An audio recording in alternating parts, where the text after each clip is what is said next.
자, 테스트 질문.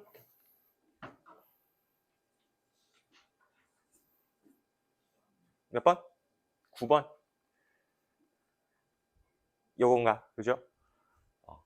자, 표는 원자수가 5 이하래. 일단 5 이하고 분자 가나다에 대한 이야기면서 XYG는 탄소, 질소, 플루오린 중 하나다라고 하고 있어. 모든 원자는 옥텟 규칙을 만족한다라고 하고 있고요. 자, 그럼 가를 보니까 X랑 Y가 뭔지도 모르는데 1대1로 되어 있고, 뭐, 공유전자 상수분의 비공유전자 2. 좀 감이 안 오네. 그죠? 자, 그러면 좀 쉬운 거부터 한번 가보자는 거죠. 나도 누군지 모르겠어. 이것도 힌트 안 줬으니까 모르겠어요. 근데 다를 봐봐. 얘는 조금 독보적이야. X 대 G가 비율을 보니까 몇 대 몇이야? 4대 1이라는 거죠. 그치? 그럼 4대 1이니까 G가 중심 원자겠죠. 하나밖에 없잖아. 그렇죠? 그리고 X는 주변에 달라붙는 녀석을 말하는 거겠지. 이해돼? 그럼 이렇게 해석할 수 있지 않니? G가 X라는 녀석을 4마리 붙여놓고 있다. 그치? 4마리 잡고 있다. 이 말인 거잖아. 그러면 G는 최소한 지금 4번의 결합을 해야 된다라는 얘기가 되겠네. 그러면 탄소, 질소, 플루오린 중에 4번의 결합을 할 수 있는 녀석은 누구겠어? 탄소가 되겠지. 이해돼? 그래서 G는 탄소고, 그러면 X는 한 번씩 결합하는 녀석이 돼야 되는 거니까 한 번 결합하는 거 누구 있어요? 플루오린 있겠죠. 그러면 다가 누구예요? CF4라고 알 수 있을 거예요. 그러면 Y가 지금 빠져있네. Y가 나머지 하나인 누가 되는 거야? 질소가 되는 거겠죠. Y가 질소가 되는 거겠죠. 이해돼? 자, 그러면 가라는 녀석은 N이랑 F가 1대1로 이루어져 있는 녀석이에요. 그럼 질소랑 플루오린이 NF 이런 분자 안 되겠죠. 결합수가 맞지가 않잖아. 그쵸? 그러니까 중심 원자를 두 개로 만들어 보는 거야. 질소가 2마리일 때 플루오린도 2마리라면, 그럼 플루오린은 결합 한 번 하니까 이렇게 결합하겠죠. 그럼 질소가 옥텟 규칙을 만족한대. 그치? 만족해야 돼. 그러면 비공유가 이렇게 있을 거고, 자, 주변에 현재 8개 채우려고 한다면 질소끼리는 이중 결합하고 있어야겠죠. 그래야 질소가 옥텟 규칙을 만족하지. 이해돼? 자, 그리고 나는 그러면 누가 되는 거야? NF3가 된다는 얘기네. 그치, 나는 NF3다. 자, 그럼 확인. 자, 공유전자쌍수 여기 몇 개 있어요? 4개가 있죠.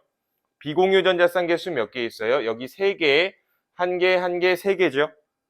그치? 그럼 6 더하기 2가 되는 거니까 8이 돼서 4분의 8 하니까 2 맞네요. 얘도 확인해 볼까? CF4는 공유전자쌍이 4개겠죠. 비공유전자쌍은 몇 개겠어? 3, 4, 12가 될 거니까 4분의 12 해서 3이 나오는 게 맞네요. 자, 그러면은 기억, 무극성 공유결합이 있는 분자는 한 가지다. 무극성 공유결합이 뭐였어? 같은 원자끼리 결합한 걸 묻는 거죠. 여기에 무극성 공유결합이 있네. 얘네들 NF3는 질소와 플루오린의 결합, 탄소와 플루오린의 결합, 무극성 공유결합 없죠. 그래서 한 가지다라고 얘기하면 맞는 말이지. 나의 이중결합이 있다. 나의 이중결합 없죠. 모두 다 단일결합으로만 이루어져 있을 거야. 자, 분자의 쌍극자 모멘트라는 거는 극성이냐 무극성이냐를 묻는 말이죠. 근데 다라는 녀석은 CF4, 이거 대칭 구조잖아. CF4는 이렇게 생겼잖아. 대칭 구조니까 무극성일 거예요. 그럼 얘는 무극성인데 쌍극자 모멘트가 크다라고 얘기하고 있잖아. 말 돼? 안 되죠. 틀린 말이지. 해주시면 되면 기억만 정답이네요. 이해돼? 그러니까 이 문제에서 가라는 녀석 N2F2라는 걸 생각하기가 조금 힘들었을 수 있어. 우리가 지금 처음 해보는 거니까. 자주 나오는 녀석이니까 알고 있으면 좋겠죠. 또 질문? 7번이요. 7번도 봅시다. 자, 표는 플루오린을 포함한 분자 가나에 대한 자료이며 X랑 Y는 이주기 원소이고 모든 원자는 옥텟 규칙을 만족한다. 자, 그럼 가 X2F2인데 비공유 전자 쌍수가 6개래. 그러면 결국에 일단은 X가 2마리, 플루오린이 2마리 이렇게인 거죠. 근데 여기 비공유 전자쌍 한번 확인해 볼까? 자, 플루오린의 비공유 전자쌍이 3개씩 있어야겠죠. 근데 이것만 해도 몇 개야? 6개죠. 이것만 해도 6개니까 X에는 비공유가 있으면 돼, 안 돼? 안 된다는 거죠. 그러니까 결합은 이렇게 하고 X가 마찬가지로 옥텟 규칙 만족하려면 비공유를 가지지 않으면서 옥텟 규칙 만족하려면 결합을 3번 더 해야 된다는 거죠. X끼리 몇 중 결합하면 돼? 3중 결합해서 가는 C2F2구나. 이렇게 보시면 되겠죠. 자, 나도 봐봐. YF2야. 그러면 Y에 플로오린이 뭐 이렇게 2개 붙어 있을 거예요. 근데 플로오린이 2마리니까 비공유전자쌍 6개 확보. 8개네요. 2개 더 있어야겠지. 그 2개의 비공유전자쌍이 어디 있다고 해주면 돼요? Y에 이렇게 있다라고 해주면 된다는 거죠. 이해돼? 근데 그러면 이 주기에서 이렇게 비공유 2개 갖는 녀석 누구예요? 그치, 이 새끼 OF2라고 보시면 되겠네. 그래서 OF2 구조식으로 한번 그려보면 산소 이렇게 있고요. 여기 비공유전자쌍, 비공유전자쌍 이렇게 표현했었죠. 기억나니? 그래서 비공유 반발력 심하니까 요 사이의 각도는 104.5도로 줄어들어 있다라고 얘기했었어. 구분형 구조. 그쵸? 그러면 기억. 자, 가에는 무극성 공유결합이 있지요. 탄소와 탄소와 삼중결합. 자, 공유전자쌍의 수는 가가 나의 2배래. 가의 공유전자쌍의 수는 5개네요. 나의 공유전자쌍의 수는 2개네요. 가가 나의 2.5배니까 틀렸죠. 자, 그러면 나의 쌍극자 모멘트는 0이다. 즉 무슨 뜻이야? 무극성이다 라고 물어보고 있는 거죠. 그런데 OF2의 모양을 봐봐. 비대칭 구조지. 대칭이라고 하면 요 4개 꼬다리가 다 똑같아야 되는 거라고 했었어. 비대칭이죠. 그래서 쌍극자 모멘트는 0이 아니기 때문에 틀린 말이다 해주시면 됩니다. 이해돼? 또 질문?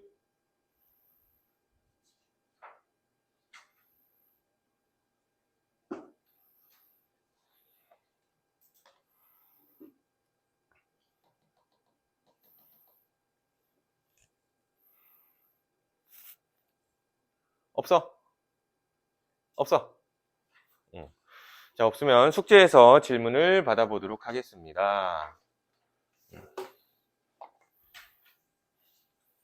페이지 수와 번호, 문항을 같이 이야기해 주시면 될 것 같아요.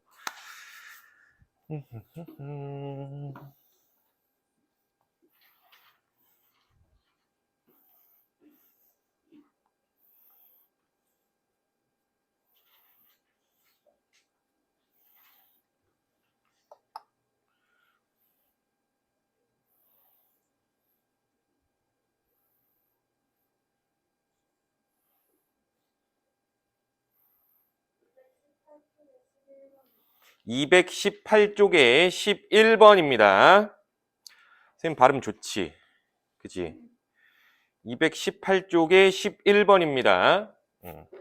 자, 그림은 플로오린화 수소와 사염화탄소의 반응으로 만들어지는 3가지 화합물의 구조식을 나타낸 거다. 옳은 것만 골라보래요.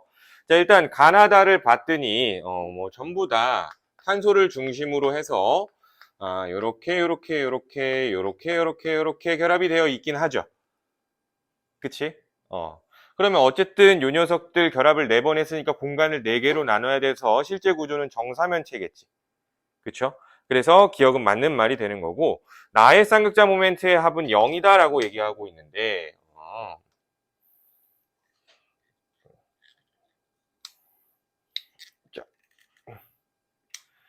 자, 그러면 나를 보면 여기 염소, 그리고 플로린, 이렇게 돼 있죠. 그러면 요 녀석을 입체로 한번 우리가 표현을 해보자. 탄소가 있고요. 요렇게 래요. 자, 여기에 염소, 여기에 플로린이야. 자, 쌍극자 모멘트가 상쇄가 돼야 무극성 분자가 된다고 했었죠. 근데 이렇게 구조식에서 살펴보면은 요렇게 되니까 왠지 얘랑 얘가 상쇄가 될 것 같이 보여요. 그쵸?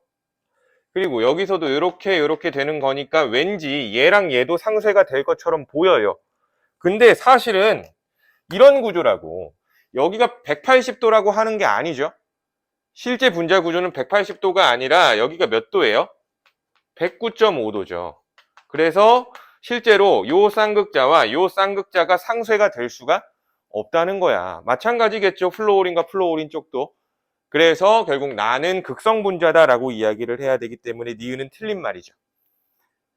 이해돼? 자, 그러면 디귿 탄소의 부분적인 양전하의 크기가 가장 큰 화합물은 다이다라고 얘기하고 있어요. 그럼 부분적인 양전하가 가장 크려면 전기음성도 차이가 많은 결합을 많이 하면 되죠. 그치? 그러면 결국 어쨌든 염소랑 플루오린이 막 붙는 건데 탄소랑 염소의 전기음성도 차이, 탄소와 플루오린의 전기음성도 차이, 뭐가 더 전기음성도 차이가 크니? 탄소와 플루오린의 전기음성도 차이가 더 크겠지. 그러니까 결국 똑같은 구조인데 염소가 몇 개냐 플루오린이 몇 개냐 이 차이인 거잖아. 이해돼요? 플루오린의 개수가 많을수록 쌍극자 모멘트가 커질 수밖에 없겠죠. 이해돼? 플루오린과 탄소의 전기음성도가 더 큰 거니까. 플루오린이 가장 많이 붙어 있는 게 다가 돼서 다에는 부분적인 양전하의 크기가 가장 큰 게 다다 해서 디귿은 맞는 말이 되는 거죠. 이해됩니까? 아시겠어요? 또 질문?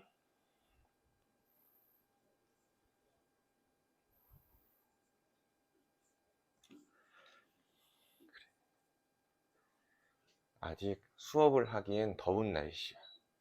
에어컨 없이 수업을 하기엔. 다른 학원도 막 그러지. 선생님들 에어컨 아직도 트시지. 그치. 수업을 말하고 떠들면 열이 나거든. 그래서 학생들은 앉아만 있으니까 춥다 하는데 선생님들은 끌 수가 없어. 그래서 긴팔을 챙겨 다니세요. 아시겠죠? 또 질문?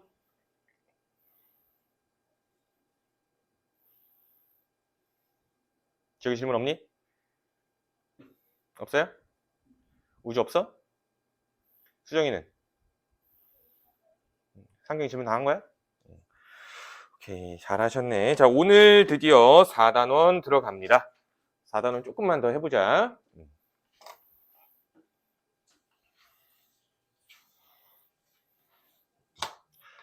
자, 4단원 동적 평형이에요. 동적 평형. 그리고 뒤에 소단원 하나 시간이 허락한다면 하나 더 나갈 거예요. 근데 하나 더 다 나가진 않고 한 반만 더 나갈 거라고 보시면 될 것 같아. 시간이 허락한다면 한번 해보도록 합시다. 자, 먼저 가역 반응이라는 게 나왔어. 말뜻부터 한번 생각해 볼까? 가역 무슨 뜻일까? 역반응이 가능한 걸 말하는 거야. 여기 거꾸로를 말해. 리버스. 알겠어? 거꾸로. 그러니까 거꾸로 가는 게 가능한 걸 가역 반응이라고 불러요.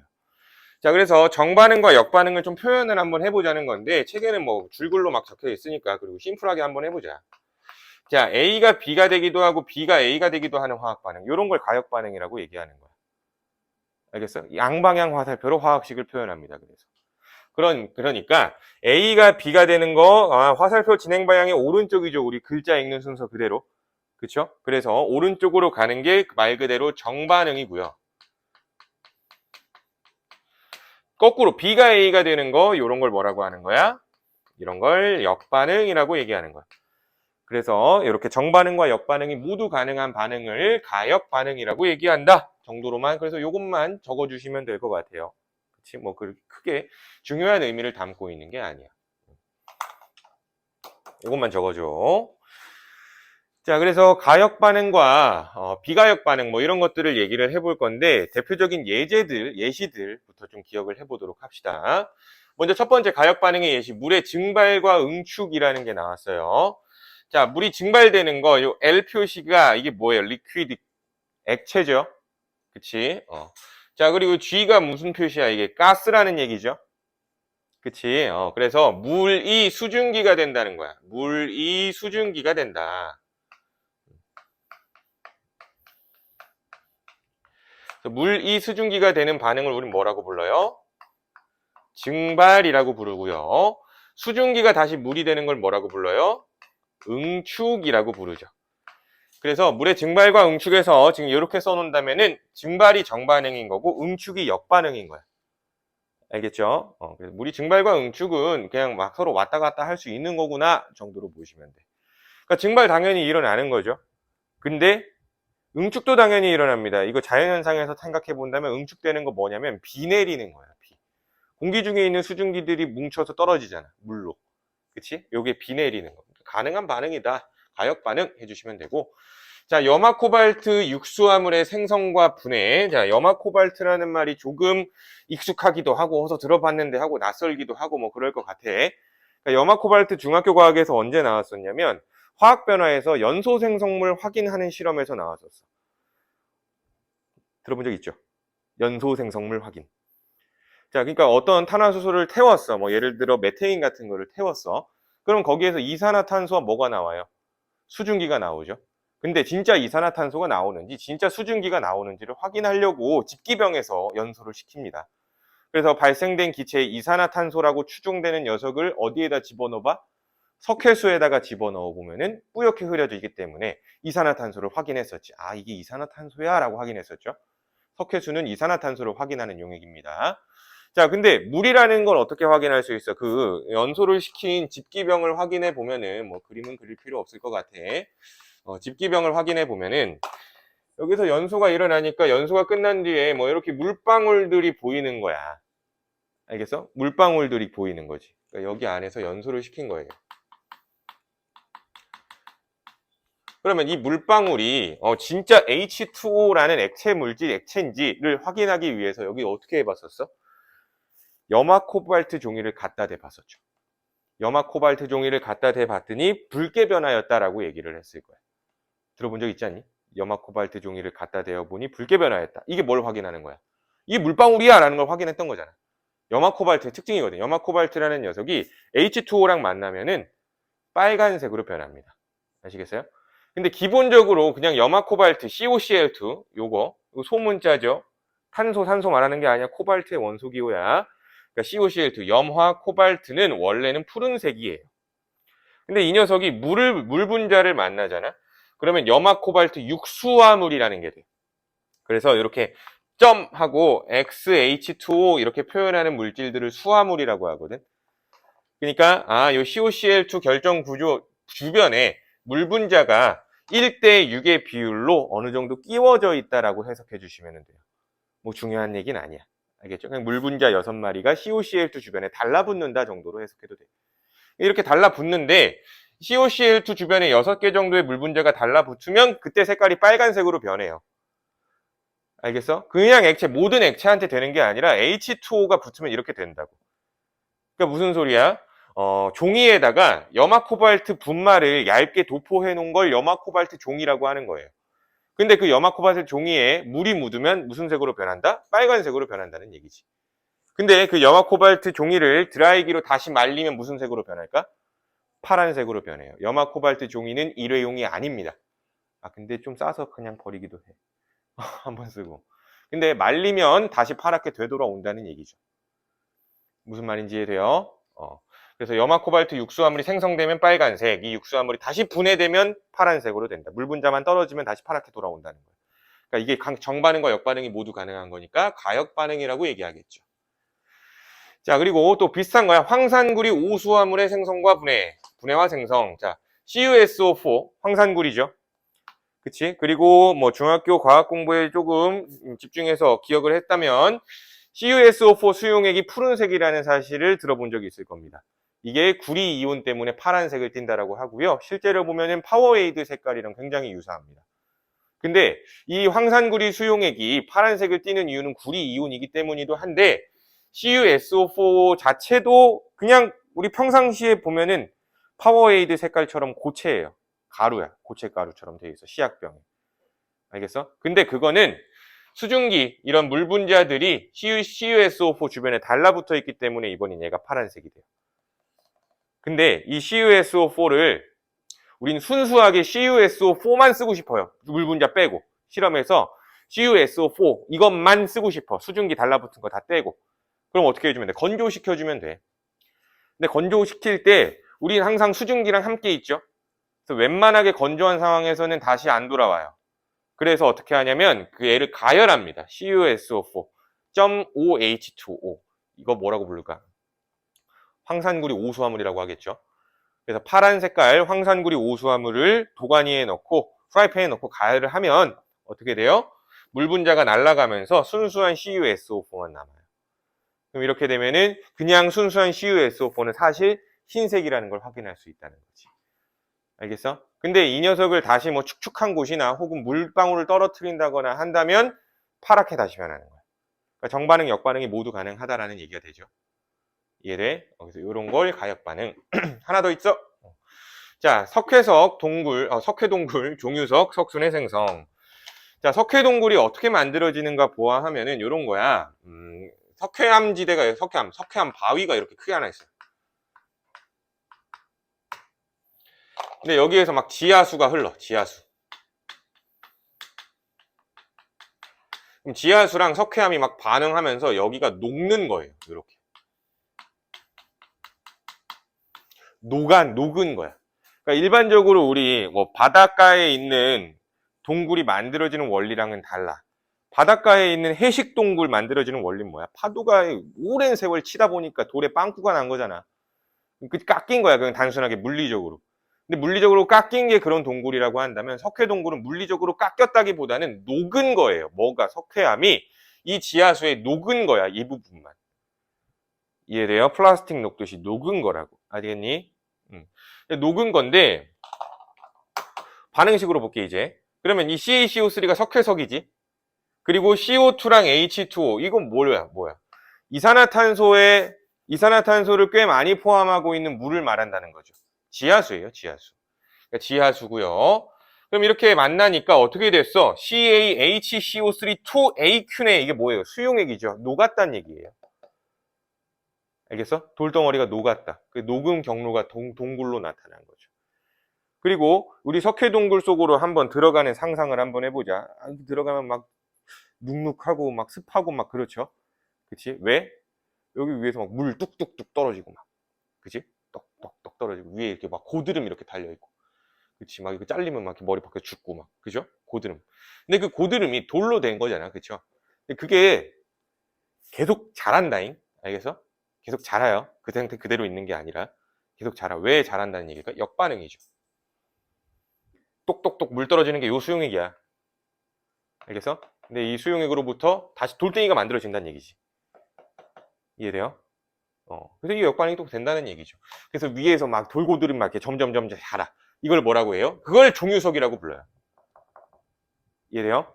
그걸 종유석이라고 불러. 근데 위에서 물이 똑똑똑똑 떨어지는데 물방울이 묻은 부분을 보면은 고드름이 막 이렇게 있는데 여기서 막 물방울이 뚝뚝뚝뚝 떨어지잖아. 근데 이 밑에 바닥 쪽에 보면은 이 물방울이 묻어가지고 막 이런 식으로 점점 이렇게 커져. 마치 대나무 줄기 올라오듯이 돌덩어리들이. 이거 여기도 돌이 생긴 거죠? 저 물방울 때문에. 무슨 말인지 이해돼? 그래서 요걸 뭐라고 하냐면 석순이라고 불러요. 석순. 죽순 먹어봤죠, 얘들. 죽순. 죽순 안 먹어봤니? 죽순 볶음. 먹어봤을 걸. 학교 교실에도 나올 텐데. 별맛 없어. 그치? 어쨌든 죽순이 뭐예요? 대나무 순을 말하는 거야. 대나무 아기 뿌리. 그걸 말하는 건데 대나무 뿌리가 이렇게 올라오는데 이게 돌로 돼 있다라고 해서 석순이라고 부르는 거죠. 뭐 크게 알 필요는 없어. 이름을 외우려고 막 노력할 필요는 없어요. 그럼 막 얘도 여기서 위에서 자라고 여기도 자라고 막 하다가 결국에 이 두 개가 붙으면 어떻게 돼? 이게 돌 기둥이 되는 거야. 알겠어? 석회동굴 안에 들어가면 이렇게 돌 기둥이 있는 건 결국에 위에 고드름과 아래 석순이 만난 걸 말하는 거지. 무슨 말인지 이해돼요? 그래서 그거는 뭐 우리가 석주라고 부르는데 뭐 굳이 표현하지 않았으니까 상식으로만 알고 있으면 좋겠네 그냥. 알겠죠? 그 동굴에 있는 이 돌기둥이라는 건 원래 없었는데 위아래가 이렇게 커지다가 만나는 거구나. 그죠? 상식입니다. 석주라고 불러. 자, 그러니까 결국에 이렇게 정반응으로 가면 석회동굴이 만들어지는 거죠. 근데 역반응으로 가면 석회동굴 안에서 다시 돌덩이가 만들어지는 거. 그치? 그래서 이것도 가역반응이라고 볼 수 있다 정도로 얘기해 주시면 될 것 같습니다. 어렵지 않죠? 자, 그럼 비가역 반응은 어떤 게 있는데? 라는 것도 한번 가보자. 역반응이 불가능한 반응을 비가역 반응이라고 하겠죠. 역반응이 안 일어나는 거. 그래서 대표적으로 첫 번째로 나온 게 연소예요. 연소. 태우는 걸 말하는 거죠. 내가 공부하기가 싫어가지고 교과서를 태워버렸어. 근데 다음날 와보니까 교과서 태운 게 다시 되돌아와 있어요. 말 돼요? 안 돼. 뭘 태우면 이걸 다시 되돌릴 수는 없어요. 아시겠죠? 그래서 연소라는 반응, 지금 대표적으로 나와 있는 게 메테인이야, 이거. 메테인을 태우니까, 여기 탄소 성분이 이산화탄소가 되는 거고, 알고 있는 내용이죠.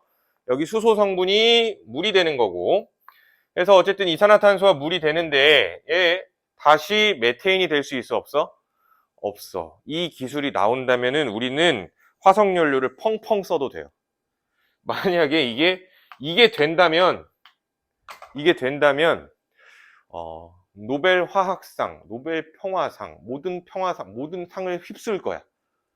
이게 만약에 된다면, 이걸 되게 한다면 누군가가 새로운 물질을 막 발견한다거나, 알겠죠? 근데 적어도 우리 이런 우주 시스템, 우리 이 역학적 시스템에서 살고 있는 중에는 아마 안 될 거야. 다른 차원으로 이동하든가 아마 그래야 되지 않을까 싶긴 한데, 어찌됐건 이게 역반응이 가능하다면 우리가 화석연료 막 펑펑 써도 돼. 어차피 만들어진 이산화탄소 다시 포집해서 석유로 만들면 되니까. 뭔 말인지 또 쓰면 되죠. 근데 사실 에너지 구조상 안 된다 이 말인 거죠. 이해되죠? 연소는 비가역 반응. 자, 기체 발생 반응. 이것도 쉽게 먼저 설명을 해본다면은 뭔가 반응을 통해서 기체가 날아가. 기체가 생겼어. 근데 그 기체 날아가잖아. 다시 되돌아와요? 안 돌아와요. 그치? 그러니까 안 된다는 거야.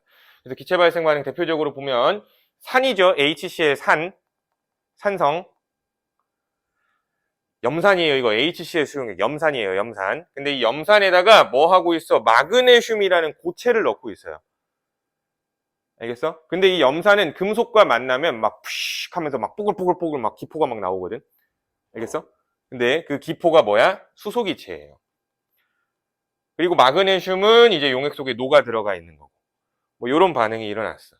그래서 수소기체가 이렇게 빵 튀어나왔다. 근데 이 수소기체가 다시 용액 속으로 녹아 들어가지는 않는다는 얘기가 되는 거죠. 기체가 발생한 반응은 역반응은 안 된다. 아시겠죠? 자, 그리고 중화 반응. 뭐 중화 반응 예전에는 중학교 3학년 과정에 있었는데 내가 알기로 빠진 걸로 알고 있고요. 그래서 이게 통합과학으로 올라갔어. 근데 통합과학을 하셨을 수도 안 하셨을 수도 있으니까 간단하게 보면은 HCl 염산이라고 얘기했었죠. H 플러스 때문에 여기 H 플러스 있어. 요 H 플러스 때문에 산이야. 자, NaOH는 이거 염기예요. 염기. 염기성이라는 말 들어봤죠? 염기성, 산성 염기성 뭐 들어본 적 있을 거야. 근데 이 염기성이라는 게 누구 때문에 염기를 띠냐면 요 OH 마이너스 요런 거 요거 때문에 염기를 띠어요. 그래서 이렇게 둘을 섞어버리면은 H 플러스랑 OH 마이너스가 만나서 뭘 만들어요? 물을 만듭니다. 물. 그리고 나머지 Na 플러스랑 Cl 마이너스는 반응에 참여하지 않고 그대로 존재하고요. 아시겠어요? 아시겠죠? 여기 왜 그대로라고 얘기를 할까? 여기 NaCl 없잖아. 여기 NaCl 썼잖아. 사실 똑같은 거죠. 왜? HCl 수용액 안에 Cl-가 존재하는 거죠. 수용액 안에, 용액 안에. 그리고 NaOH 수용액 안에서 Na+가 존재하는 거죠. 근데 반응 후에 보니까 NaCl 수용액이 됐대. NaCl 수용액에도 Na+랑 Cl-가 존재하는 거잖아, 그대로. 얘는 반응 안 했다고 보는 거야. 그럼 어찌됐건 물을 만드는 거야. 산과 염기가 반응해서 물을 만드는 걸 중화 반응이라고 얘기한다는 거죠. 근데 그 물이 다시 분해되어 H+와 OH-로 분해가 일어난다, 안 일어난다? 안 일어난다라고 얘기하고 싶은 거예요. 알겠어? 물이 다시 산과 염기로 분해가 되지는 않는다라고 얘기하고 싶은 거야. 근데 실제로 팩트로 이야기를 하면 분해가 일어납니다. 아주 조금. 아주 조금. 뭐 빗대어 얘기를 해본다면은 1, 10, 100, 1000만, 10만, 100만. 물이 한 100만 개? 약 100만 개 정도의 물이 있으면 그 중에 한 마리가 H 플러스랑 OH 마이너스로 이온화가 돼요. 오케이? 그럼 100만 개 중에 한 마리, 100만 분의 1이야. 거의 없는 거죠. 그치? 근데 그 내용이 오늘 이따 뒤에서 할 내용이랑 좀 연결되기 때문에 좀 중요하기는 해. 근데 우리는 어쨌든 이 중화 반응은 이게 조금 일어난다라고 해서 가역 반응이라고 하면 돼, 안 돼?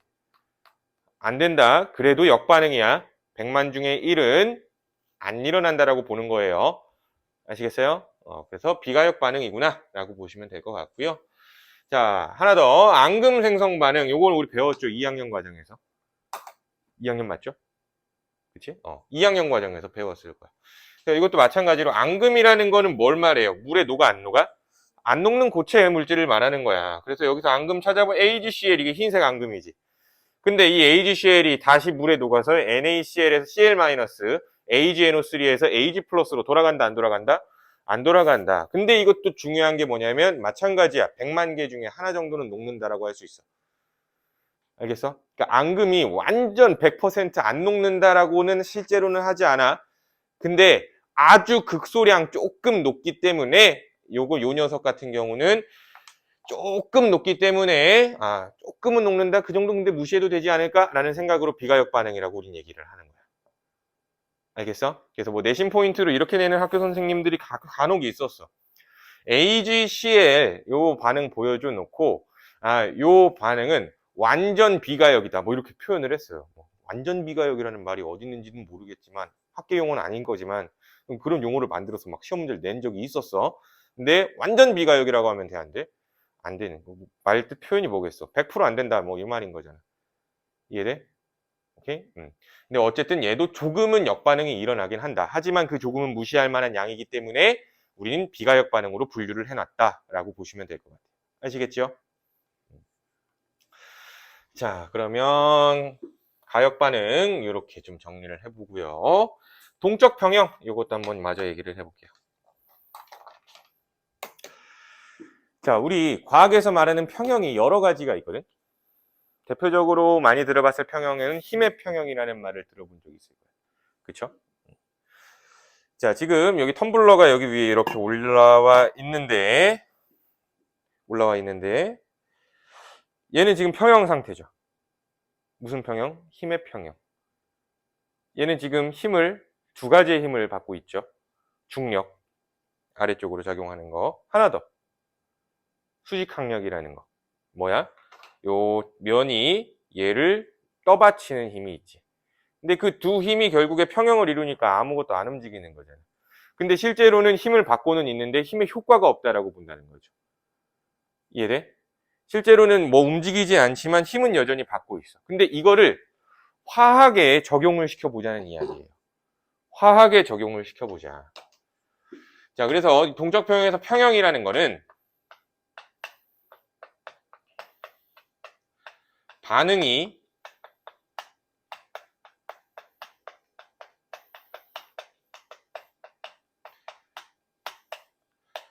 멈춘 것처럼 보이는 거를 우리는 동적평형이라고 불러요. 실제로는 반응이 활발하게 일어나고 있는 중인데 겉으로 봐서는 아무런 반응이 일어나지 않는 것처럼 보이는 상태를 말한다는 거예요. 오케이?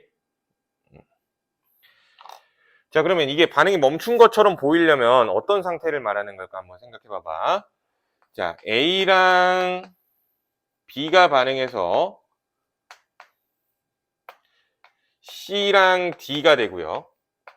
C랑 D가 반응해서 A랑 B가 된대요. 그러면 이게 정반응이고 이게 역반응이야. 반응이 멈춘 것처럼 보이려면 어떤 일이 벌어져야 될까? 그 반응계 안에서 정반응의 속도와 역반응의 속도가 똑같으면 되는 거야. 똑같으면 되는 거야. A랑 B가 반응해서 기껏 CD를 만들었는데 그 CD가 다시 AB가 돼버리는 거죠. 바로. 이해돼? 그러면 아무것도 안 한 것처럼 보이잖아. 근데 그렇다고 해서 정반응이 안 일어난 거야? 아니죠. 역반응이 안 일어난 거야? 아니죠. 어쨌든 정반응과 역반응이 모두 일어났지만 그냥 반응이 일어나지 않은 것처럼 보인 상태라는 거죠. 이걸 우리는 동적평형, 화학평형이라고 얘기한다는 거야. 이해돼요? 자, 그럼 이렇게 한번 생각해 보자. 결국 동적평형이라는 거는 첫 번째 특징, 이건 좀 적어 놓으세요. 책에 안 나와요. 동적평형은 어디에서만 관찰할 수 있어요, 우리?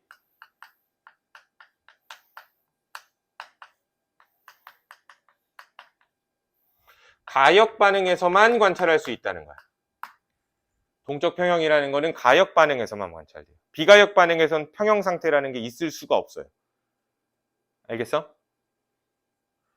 자, 근데 두 번째. 그래서 동적 평형이 뭔데? 중요한 사실은 정반응의 속도와 역반응의 속도가 같아진 때를 말한 거고요. 그러면 이 정반응과 역반응을 좀 풀어서 한번 이야기를 해볼게. 풀어서. 그냥 뭐 다 쓰지 않고 A에 대한 입장과 C에 대한 입장으로 한번 나눠서 써볼게요. 무슨 뜻인지 봐봐. 자, 정반응이라는 거는 A가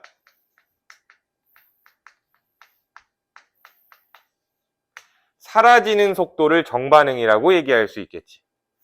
A가 사라지는 속도. 뭐 B도 있지만 그냥 A에 대해서만 풀어보자고. 네 말이나 되니까. 쓸 게 많으니까. 자, 그리고 요렇게도 한번 써볼까? C에 대해서도. 그럼 정반응이라는 거는 C가 생기는 속도죠.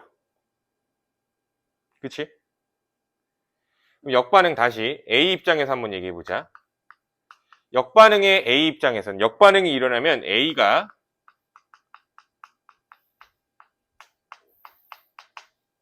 생기는 속도를 말할 거고요. 다시 C 입장에서 써본다면은 역반응은 C가 사라지는 속도다라고 얘기할 수 있어.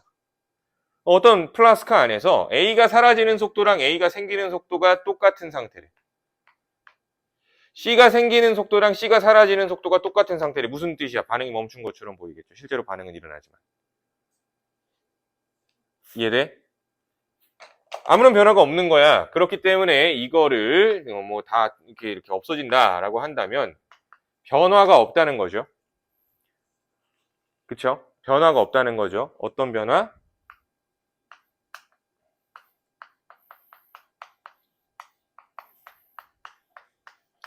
농도 변화가 없는 상태다라고 할 수 있어요. 농도 변화가 없는 상태. 농도가 일정하게 유지가 되는 상태를 말하는 거지. 왜? 그냥 가만히 있는 상태처럼 보이거든. 이해돼요? 오케이? 자, 그러면 요 농도 가지고 결국 정반응과 역반응이 어떻게 똑같아지는지를 한번 좀 풀어보도록 할게요. 농도 가지고. 참고.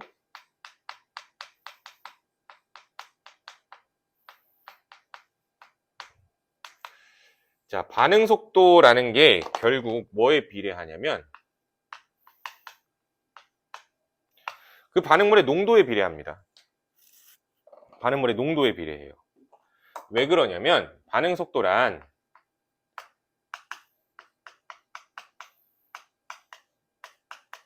반응물 간에 충돌하는 빈도야. 일반적으로 얘기를 하면 뭐 더 깊게 얘기할 수도 있겠지만 일반적으로는 이런 충돌 빈도랑 비례한다라고 볼 수 있어요.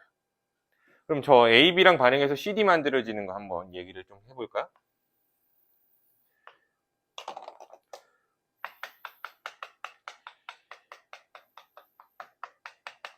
여기에 A를 넣어놨고요.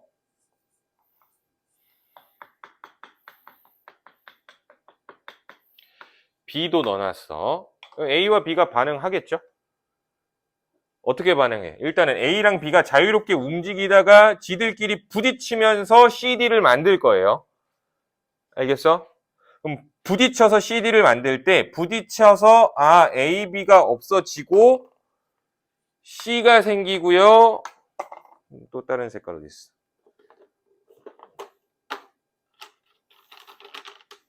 D가 생기고요. 이렇게 되겠죠. 그쵸? 근데 이게 계속 반복된다라고 한번 생각해 볼까요?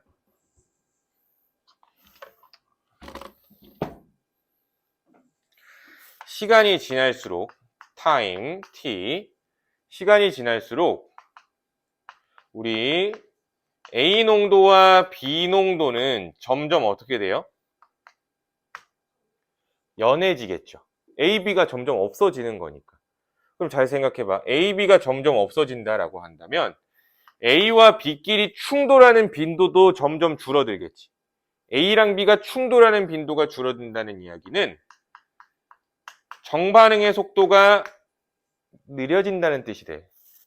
A, B가 좀 덜 부딪힌다는 얘기니까 정반응이 잘 일어날 수 없게 되는 거죠. 정반응의 속도가 점점 느려진다라고 볼 수 있겠지. 또 하나.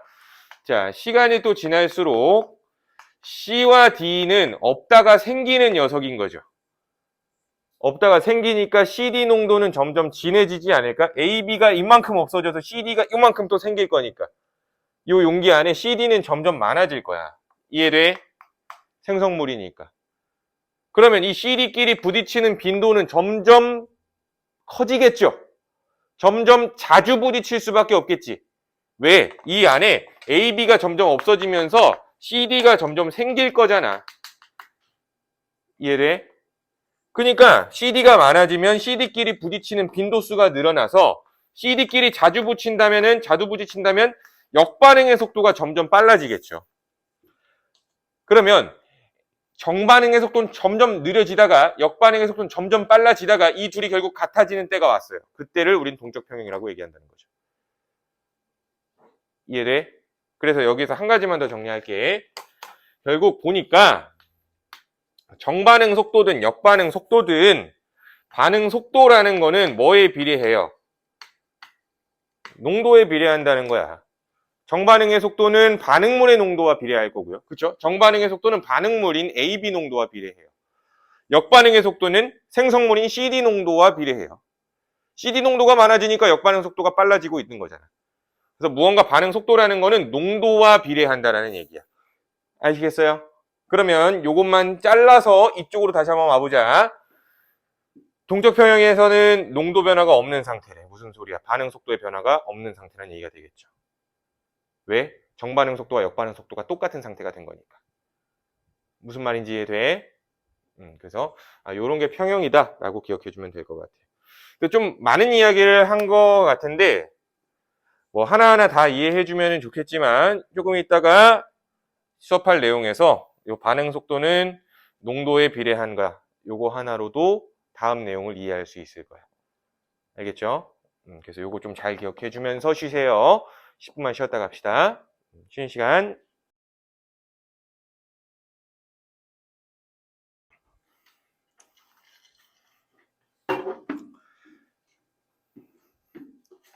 자, 그래서 평형의 특징 요거 한번 정리를 해봤습니다. 우리가. 오케이?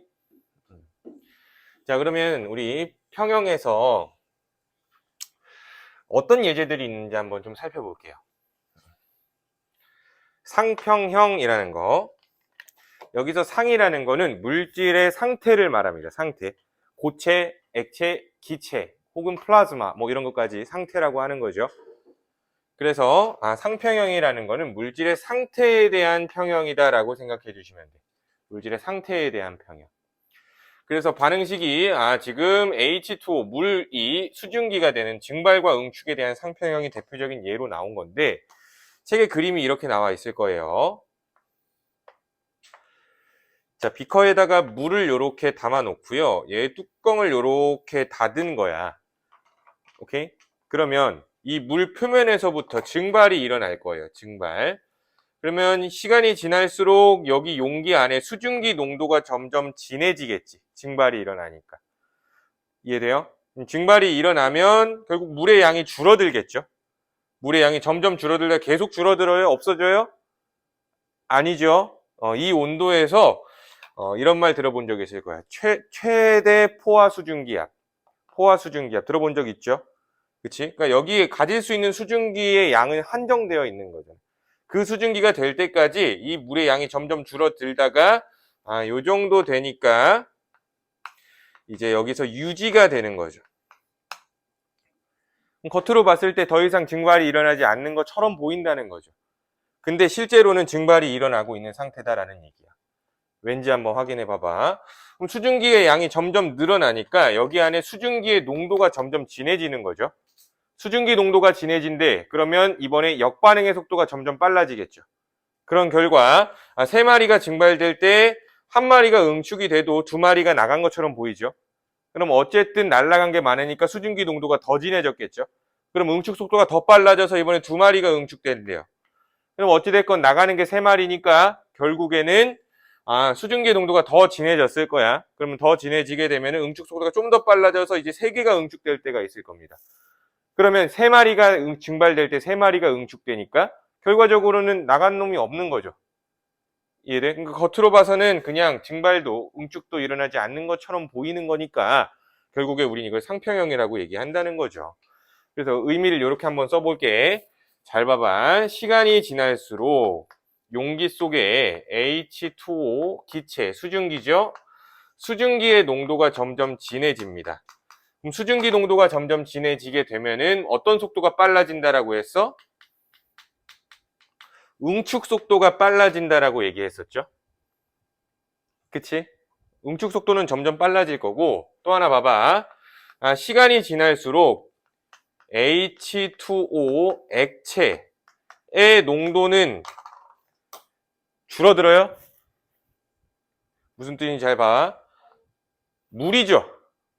이건 물의 양이 줄어들었다고 물의 농도가 연해지니? 내가 물을 한 컵에서 반 정도 먹었다고 해서 물이 밍밍해져요? 아니지. 순수한 액체의 농도는 1이야. 알겠어? 그러니까 양에 따라 달라지는 값이 아니라고. 자, 그러면 결국에 얘의 변화는 무시할 거니까 결과적으로는 증발 속도는 변할까 안 변할까? 증발 속도는 안 변한다는 거죠. 이해돼? 오케이? 그래서 요 상평형이 일어날 때 시간에 따른 반응 속도 그래프를 표현을 해본다면은 속도, 시간. 자, 증발 속도는 변하지 않아요. 시간에 따라서 증발 속도는 계속 일정하게 유지가 되는 거예요. 근데 응축 속도는 점점 빨라지다가 증발 속도와 똑같아지는 때가 나타나겠죠. 그래서 이렇게 똑같아지는 때가 나타났어. 요 시간 이후로 물 수위 변화가 없는 상평형 상태에 도달하였다 라고 한다는 거야. 이해돼요? 자, 그래서 속도는 이렇게 똑같은 거다. 근데 여기서 주의해야 되는 거 하나만 더 얘기를 해볼게. 그러면 평형이 유지가 된다라고 하더라도 증발은 계속 일어나고 응축도 계속 일어나는 거죠. 증발 안 일어난다고 하면 돼, 안 돼? 안 되는 거야. 계속 증발은 일어났는데 응축이 똑같이 일어나니까 변화가 없는 것처럼 보이는 거다라고 생각을 해주셔야 된다는 거 첫 번째. 그리고 또 하나, 평형이 됐어요. 그래서 물 수위가 이만큼 낮아졌어. 그럼 평형이 됐다라고 해서 여기 있는 물의 양과 수증기의 양이 똑같아야 되니? 그거는 상관없는 얘기죠. 이해돼? 무슨 소리야? 여기 온도가 좀 더 높아지면 더 날아갈 거야. 얘는 더 줄어들고. 그치? 그러니까 날아가는 양과 들어오는 양이 똑같을 필요는 있어 없어? 없는 거예요. 그치? 그래서 중요한 거, 상평형에서는 속도가 똑같은 거지 물의 몰수, 수증기의 몰수, 얘는 물이야. 물의 몰수와 수증기의 몰수가 같다라는 거는 연관성이 떨어지는 거야. 같을 필요가 있어 없어? 없다는 얘기죠. 알겠죠? 몰수가 같은 게 아니야. 아시겠어요? 속도가 같은 거다라고 보시면 될 것 같아요. 오케이? 상평형 이렇게 정리해 주시면 될 것 같습니다. 다 나와 있죠, 책에?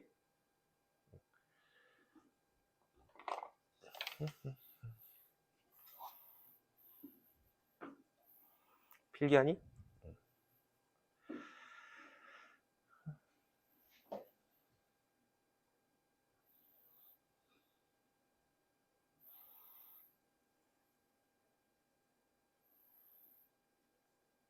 이제 졸업할 때 되니까 사실 시간 금방 갔지, 얘들아. 엊그제 입학한 것 같은데 라는 생각 안 들어? 지나고 나니까? 할 때가 됐잖아. 그러니까 뭐 어쨌든 학교에 중학생이 된 게 엊그제 같은데 그런 말이죠. 중학생이 된 게 뭐 엊그제 같은데 금방 또 졸업이잖아. 지금 금방 훅 지나갔지. 고등학교도 똑같다. 더 빠르게 간다.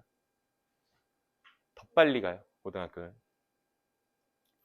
너희들이 중학교 이 기간이 빨리 간데 좀 큰 영향 중에 하나가 중간중간 시험을 봤다는 것 때문에 시간이 빨리 가요. 1년에 시험 4번 내지 3번 보면 혹은 2번 보면 끝나. 1년 지나간 거죠, 그냥. 근데 고등학교는 매달은 아니고, 매달 모의고사도 있긴 한데 모의고사는 뭐 그렇게 시간을 빨리 가게 하는 요소는 아닌 것 같고, 고3이 아닌 이상 내신 시험이 1년에 무조건 4번씩 있죠. 그치. 시험 준비만 하다가 이제 다 가요. 고등학교 생활도 시험 준비만 하다가. 그러니까 요거야. 시험 준비하다가 시험을 봐요. 그리고 짧게 한 3주 정도 지난 것 같은데 학원에서 다시 내신 대비를 들어간대. 내신 대비 또 해요. 또 시험 봐요. 그치. 내신 대비 선행을 또 하죠. 보통.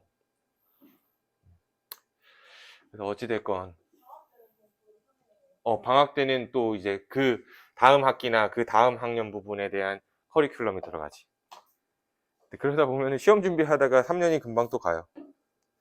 그러다 보면 너네들 수험생이고, 그러다 보면은 수능을 봐야 되고, 그러다 보면은 눈 깜짝하면 또 대학생이야. 재수생이 될 수도 있겠지. 어찌됐건, 시간이 좀 빨리 가니까, 우리 고등학교 과목인 지금 화학원이고, 잘 보셔야 돼요. 또 봅시다. 용해평형. 자, 용해라는 거는, 용매의 용질이 녹아 들어가는 거를 용해라고 부르죠. 그래서 용질이라고 부르면 녹는 물질을 말하는 거고, 용매라고 하면은 녹이는 물질을 말하는 거죠. 그치? 근데 이 실험은 어떻게 한 거냐면은, 비커에다가 물을 이렇게 담아 놓고요. 여기에다가 설탕을 때려 넣습니다. 설탕을 막 때려 넣어요. 요만큼 막 때려 넣고, 시간이 지나면은, 잘 봐봐 또, 시간이 지날수록 여기서 설탕들이 녹아 들어가겠지. 그러면 요 설탕물의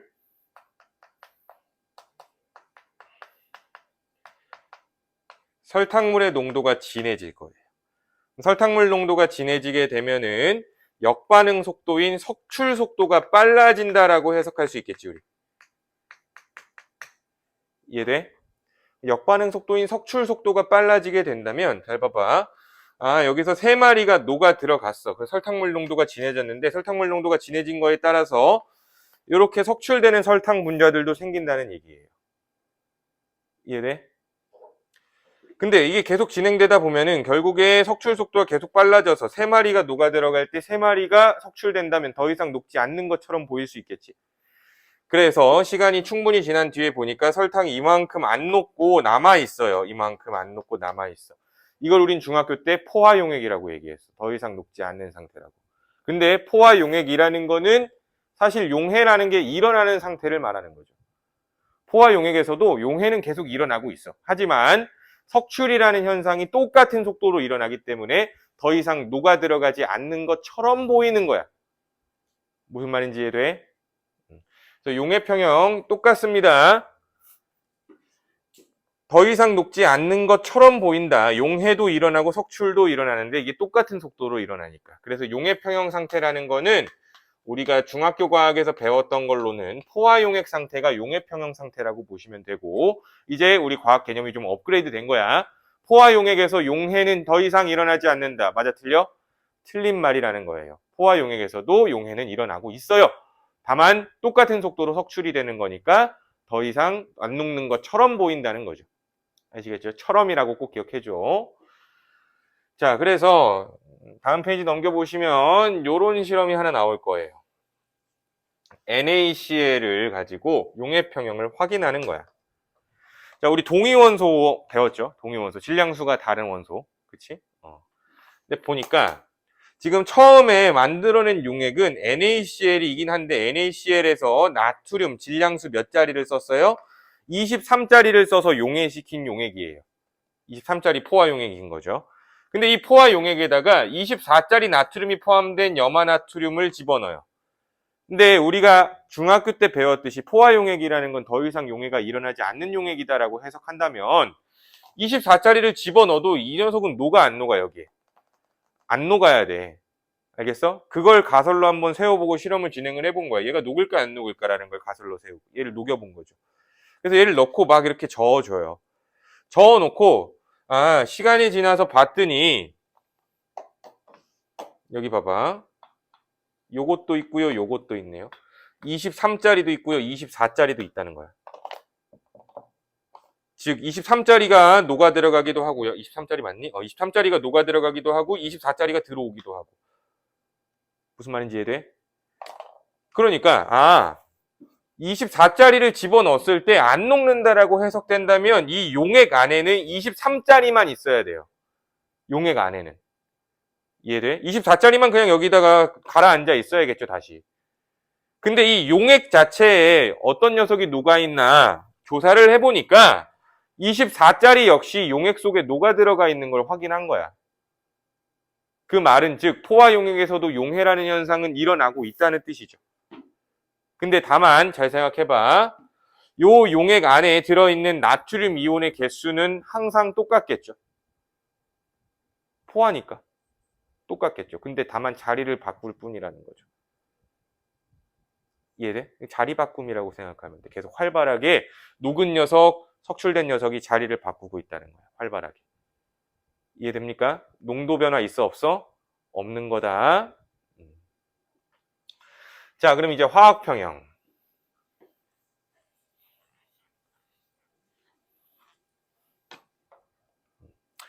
자, 화학 평형에서 NO2라는 녀석이 N2O4가 된대. 그러니까 NO2 두 마리가 합쳐져서 N2O4 한 마리가 된다는 거죠. 그치? 근데 이 N2O4가 다시 나뉘어져서 NO2가 되기도 한대요. 그러면 이 실험은 아까 봤던 거랑 비슷한 거야. 아, 플라스크 안에다가 내가 NO2를 넣어놨어요. NO2를 넣어놨어.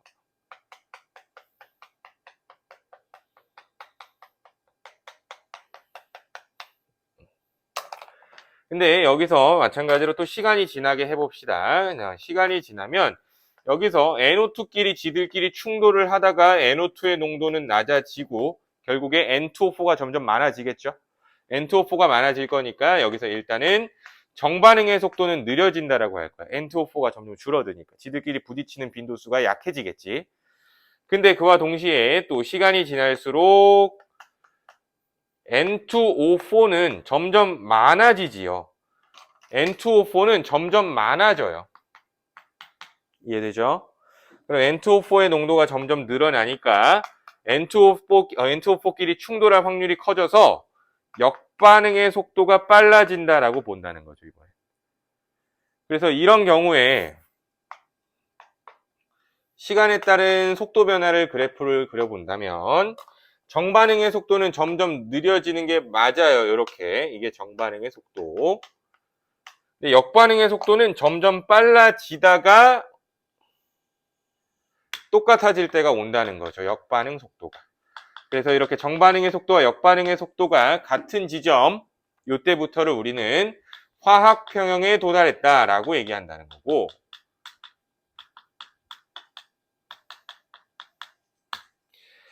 그죠? 그러면 이거를 우리가 농도 그래프로 한번 다시 좀 표현을 해본다면은, 농도 그래프에서 다시 표현을 해보면, 시간에 따라서 농도 몰농도 사용합니다. 우리 1단원에서 배웠죠? 시간에 따라서 농도가 NO2는 점점 줄어들 거야. NO2는 점점 줄어들 거야. 요렇게. 이게 NO2의 농도래요. 근데 N2O4는 점점 많아질 거야. 그러다가 이렇게 되겠죠.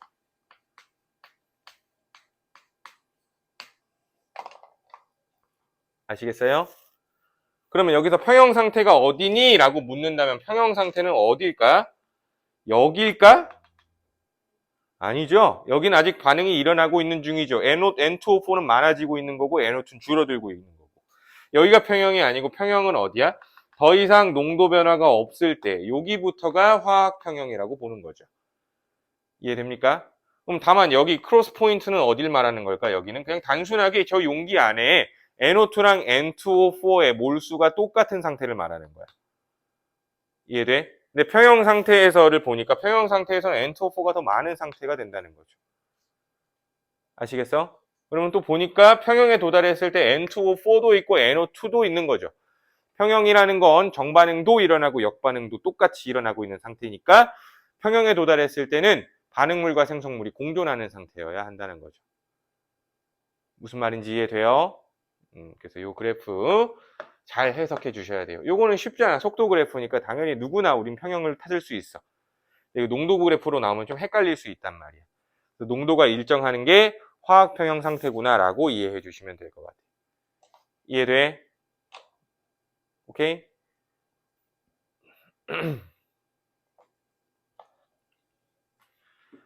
자, 그러면 조금 좀 디테일한 그래프 한 가지만 보고 넘어갈게요. 자, 여기 지금 잘 보일지 모르겠지만 지금 케미스트리 이퀄리브리엄 화학 평형이죠. 화학 평형 상태에 도달한 게 여기를 말하는 거야, 지금. 보니까 N2O4가 점점 줄어들다가 일정하고요. NO2는 점점 많아지다가 일정하고. 내가 방금 예를 든 거랑 좀 다르죠. 그치? 뭐가 달라? 아까 실험에서는 뭐 한 거야? NO2를 집어넣어 놓은 상태에서 실험한 거야, 초기에. 근데 요 실험은 초기에 NO2가 있어, 없어? 없어요. 요 실험의 경우는 뭐예요? N2O4를 초기에 넣어놓고 진행을 한 거예요. 이해돼? 초기에 넣어놓고 진행을 하니까 N2O4는 요만큼 줄어들고 NO2는 요만큼이래. 아까 내가 그린 그래프 어딨니? 이렇게. 결국에 평형 상태에서의 농도 비율은 어때요? 똑같지 않니? 알겠어? 그러니까 평형이라는 거는 사실 온도가 똑같은 상태라면 어디에서나 출발하든지 간에 같은 평형 상태에 도달해요. 이해돼? 무슨 말이냐면 여기에서 NO2 농도, 평형 상태에 도달했을 때 NO2 농도분의 N2O4의 농도랑 이 그래프에서 같은 온도에서 NO2 농도분의 N2O4의 농도는 똑같은 거야. 이 비율 자체가 똑같다는 얘기죠. 어디에서 출발하든지 간에 같은 평형에 도달한다는 거. 그래서 화학 평형에는 이런 특징이 있다는 걸 좀 알려주고 싶은 겁니다. 이해됩니까? 그래서 이런 그래프도 있다 정도로 그냥 보고 참고 자료야. 그냥 이렇게도 되는구나. 이렇게 기억해 주시면 될 것 같고. 자, 개념 확인 문제로 넘어갑시다.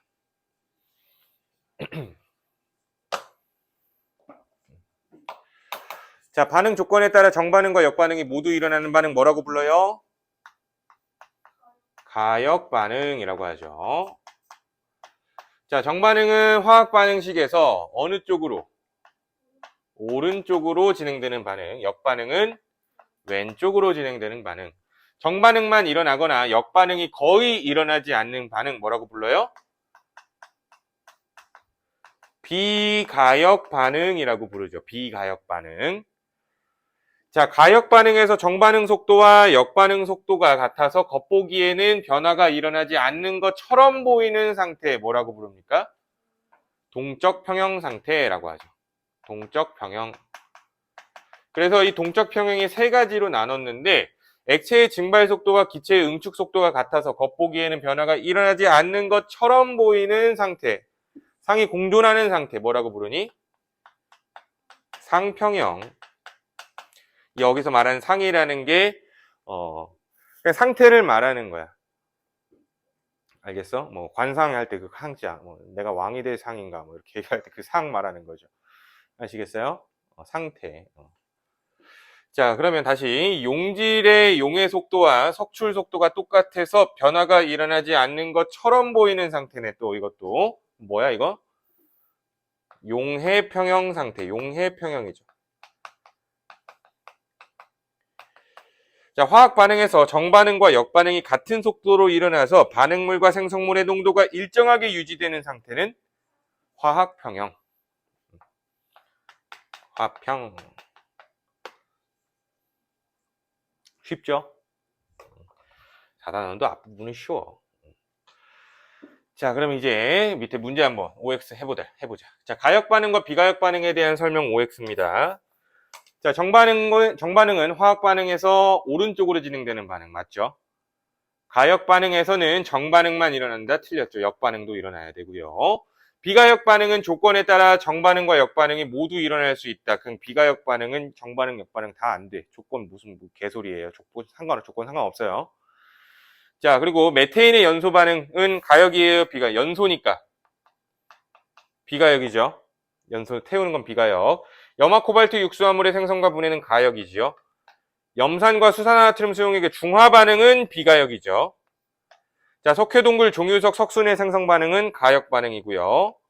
마그네슘과 염산에서 기체 발생, 수소 기체 발생했죠? 그치? 요거는 비가역 반응이지. 기체 발생은 비가역 반응. 비가비. 피카츄? 다시. 자, 그럼 가로. 자, 밀폐 용기 속에 물을 넣고 충분한 시간이 지나면 물의 양이 일정하게 유지되는데 이는 물의 어떤 속도? 물에는 증발 속도라고 써야겠죠? 그리고 수증기에 어떤 속도? 응축 속도가 같은 무슨 상태?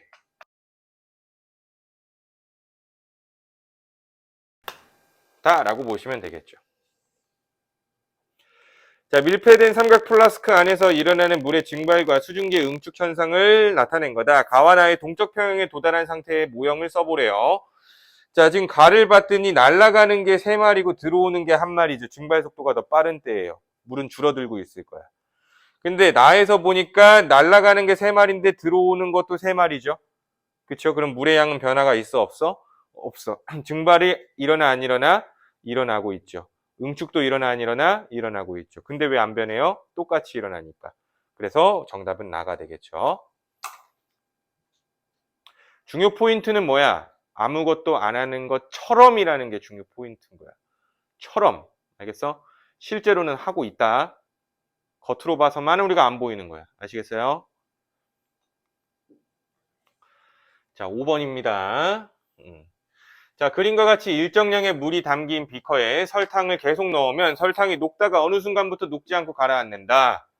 포화 상태를 말하는 거죠. 용해 속도와 석출 속도 어때야 돼요? 똑같아야겠죠. 자, 화학평형 OX. 자, 화학평형이라는 건 정반응 속도, 역반응 속도가 똑같은 걸 말하는 거였어. 그래서 화학평형에 도달한다면 생성물만 존재하면 돼, 안 돼? 생성물만 존재하는 상태다라고 한다면 이 반응은 비가역 반응이죠. 역반응이 일어나지 않았기 때문에 다시 반응물이 만들어지지 못한 걸 말하는 거죠. 그래서 틀린 말이죠. 자, 반응이 멈춘 거예요? 멈춘 것처럼 보이는 상태죠. 자, 정반응 속도와 역반응 속도가 같다. 맞는 말이지. 자, 반응물과 생성물의 농도가 일정하게 유지된대요. 맞는 말이지. 그냥 겉으로 봐서는 아무런 변화가 없는 거니까 농도도 변하면 안 되는 거지. 이해되죠? 자, 대표 자료 분석. 자, 지금 상평형을 표현하고 있는 거죠. 지금 보니까 수증기가 좀 많아지니까 응축이 1마리가 됐어. 근데 수증기가 더 많아지니까 응축이 2마리가 되죠. 수증기가 더 많아지니까 응축이 3마리가 되고 있죠. 그치? 그래서 물의 수위가 점점 줄어들고 있는 걸 보여주는 거야. 그래서 가에서 물의 증발 속도와 수증기의 응축 속도를 비교해 보래요. 가에서는 물의 증발과 응축 속도 뭐가 더 빠르니? 증발 속도가 더 빠른 때죠. 날아가는 게 3마리, 들어오는 게 1마리니까. 그럼 나와 다에서 수증기의 응축 속도를 비교해 보래요. 나에서는 응축이 지금 2개 되어 있다고 표시됐고 얘는 3개잖아. 응축 속도 뭐가 더 빨라야 돼요? 다가 더 빨라야겠죠. 그러니까 뭐 아까 봤던 그래프로 본다면 이게 증발 속도, 요게 응축 속도라고 봤을 때 여기가 다인 거고 여기가 나인 거고 여기가 가인 거죠. 응축 속도 점점 빨라지는 거니까 다가 더 빠른 거다. 자, 그러면 다시 3번. 자, 가나다의 동적 평형 상태에 도달한 건 누구니 그러면? 다가 되는 거죠. 아이고 너무 쉬워. 그죠? 자, 그러면 이제 여기 4번. 자, 물의 증발과 응축은 가역 반응이래요. 맞는 말이고. 자, 나는 동적 평형에 도달한 상태다. 틀렸죠? 다죠. 액체 상태의 물은 나가 다보다 많을 거래요. 연속적으로 생각해봐. 결국에 물의 양이 점점 줄어들다가 일정하겠죠. 시간이 지날수록 물의 양은 점점 줄어들겠죠. 물의 양은 가나 다를 거치면서 점점 줄어들겠죠. 이해돼? 물의 양은 나가 다보다 많대. 당연한 소리 아니니? 이해돼? 나에서 다로 갈 때 더 증발되는 것처럼 보일 거잖아. 그럼 다에서 증발이 일어나지 않아요. 그래요? 아니죠. 자, 다에는 액체 상태의 물만 존재해요? 아니죠. 수증기도 존재하죠. 수증기도 존재하죠. 자, 다에서 시간이 지나면 액체 상태의 물의 양이 감소해요? 계속 일정하겠지. 이렇게 보시면 됩니다. 자, 이제 대표 자료 분석. 자, 25도씨에서 젓갈색의 NO2를 시험관에 놓고 NO2를 넣었대요. NO2는 젓갈색이야. N2O4는 무색이다잉. 자, 근데 어쨌든 충분한 시간이 지난 후에 갈색이 일정하게, 젓갈색이 일정하게 유지된 상태를 나로 보여는 거야. 나가 지금 화학평형 상태지. 젓갈색이 진해졌니, 연해졌니? 확인해 봐봐. 연해졌죠. 왜? NO2의 양이 점점 줄어들고 N2O4가 생겼기 때문인 거죠. 이해돼? 왜? N2O4는 무색이라서 젓갈색이 연해졌다라고 할 수 있겠지. 자, 그러면 가와 나에서 정반응 속도와 역반응 속도를 비교해 보래요. 가랑 나에서 정반응의 속도는 뭐가 더 빠르니? 요 그래프 어떻게 나왔었어? 속도 그래프. 이렇게 나오지 않았었어? 기억나? 그쵸? 그러면 가는 평형으로 가고 있는 상태니까 요 상태를 말할 거 아니야. 정반응의 속도랑 역반응의 속도 중에 뭐가, 아니, 정반응 속도? 역반응 속도? 요거네. 가의 정반응 속도는 여기고, 나의 정반응 속도는 여기죠. 이해돼? 그러면 정반응 속도는 누가 더 빨라야 돼요? 가가 더 빠르겠죠? 되니? 역반응의 속도는 가랑 나에서 뭐가 더 빨라야 돼요? 나에서 더 빨라야겠지. 돼? 자, 그러면 나의 시험관에 들어있는 물질을 있는 대로 써버려요. 두 가지 써주면 되겠죠? NO2와 N2O4가 함께 공존하고 있는 상태인 거죠.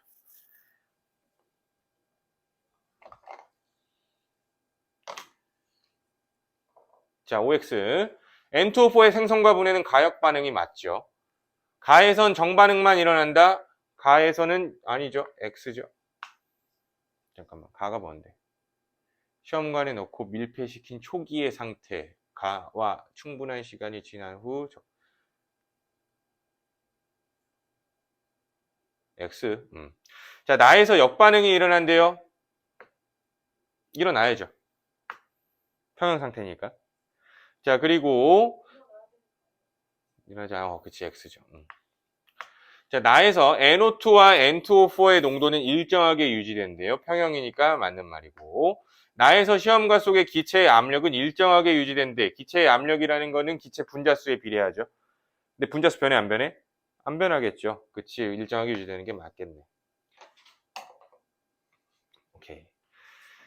자, 그러면 이제 물의 자동 이온화 여기도 한번 해볼 건데 240페이지예요. 좀 넘어가 봐, 책을. 넘어가셔서. 자, 앞에 뭐 아레니우스의 산염기, 브랜스테드로울의 산염기 그 부분은 다음 주에 좀 할 거고 사실 이거 먼저 하는 게 맞아요. 오케이? 얘네들이 좀 책의 순서를 좀 바꿔놓은 것 같아. 아시겠어요? 그래서 요거부터 좀 해보자. 우리 가역 반응했기 때문에 이해할 수 있어요. 자, 물의 자동 이온화요. 물이 뭐 어떻게 된대? 물이? 이온화된대. 이온화된대. 이온화됩니다, 실제로. 아주 적은 양. 이온화돼요. 어떤 반응이야? 물컵 안에 물 분자 이렇게 두 마리가 있으면 한 마리가 요 H를 여기로 주는 거야. 이렇게. 받았으니까 이렇게 됐겠죠. 이해돼? 근데 준 새끼는 어떻게 될까? 이거 하나 없어졌으니까 OH가 되는 거죠. 그러면 얘는 H3O 플러스고요. 이 새끼는 OH 마이너스니까 이온화가 된 거죠. 이걸 물의 자동 이온화라고 불러요. 자동이라는 거는 우리가 알고 있는 그 오토를 말하는 거야. 알겠어? 자, 근데 요 H3O 플러스 익숙하지 않겠지만 그냥 H 플러스라고 생각하면 돼요. 똑같습니다. 하는 역할이 똑같아. 알겠어? 하는 역할이 똑같다는 이야기는 이것만 알고 있어. H 플러스는 산이에요. 산. OH 마이너스는 내가 아까 뭐라 그랬어? 염기라고 그랬죠. 근데 반응식을 봐봐. 1대1이죠. 그러면 H 플러스 개수, OH 마이너스 개수가 똑같으니까 어쨌든 중성이겠죠. 그치? 그래서 순수한 물의 상태는 이 상태로 존재를 하는 거예요. 근데 예를 들어서 100만 개의 물 분자가 있을 때 얘네들이 한 개씩 있어요. 그러니까 거의 일어나지 않는 일이긴 하죠. 알겠어? 하지만 존재하긴 한다라는 거 알고 계시면 될 것 같아요. 근데 이게 또 가역 반응이죠. 그러니까 이 상태가 계속 유지되는 게 아니라 다시 물 분자로 바뀌기도 하고 그 중에 또 다른 녀석이 또 이렇게 바뀌기도 하고 자리를 계속 바꾸는 거야. 이해돼요? 오케이? 근데 여기서 우리 상식, 배경 지식으로 하나만 좀 기억해주고 있으면 좋아요. 자, 모든 게 사실 어떤 반응이든지 간에 반응이 잘 일어나는 상태가 정해져 있거든. 반응이 잘 안 일어난다고 그 반응을 포기하는 게 아니라 이 반응을 잘 일어나게 하려면 어떻게 해야 될까를 생각을 해봐야 되는 거지. 일반적으로 온도를 높이면 반응은 잘 일어나요. 그러겠죠? 따뜻하게 하면 반응을 잘 하는 거잖아. 이해돼? 일반적으로 또 압력을 높여주면 반응을 잘해요. 일반적으로. 아시겠어요? 자, 그러니까 이것도 마찬가지야. 일반적으로 온도가 높아지면은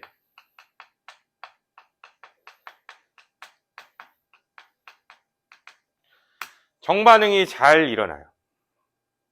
이쪽으로 더 잘 넘어가.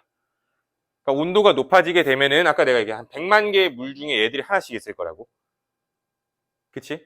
근데 이 25도씨의 물이 아니라 조금 끓였어. 한 60도씨의 물 정도가 되면은 100만 개의 물 중에 얘네들이 한 3, 4개 생기는 거야.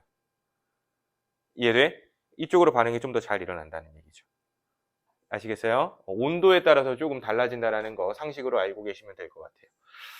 자, 그러면 아까 그 반응에서 이온화 상수라는 걸 한번 따져볼게요.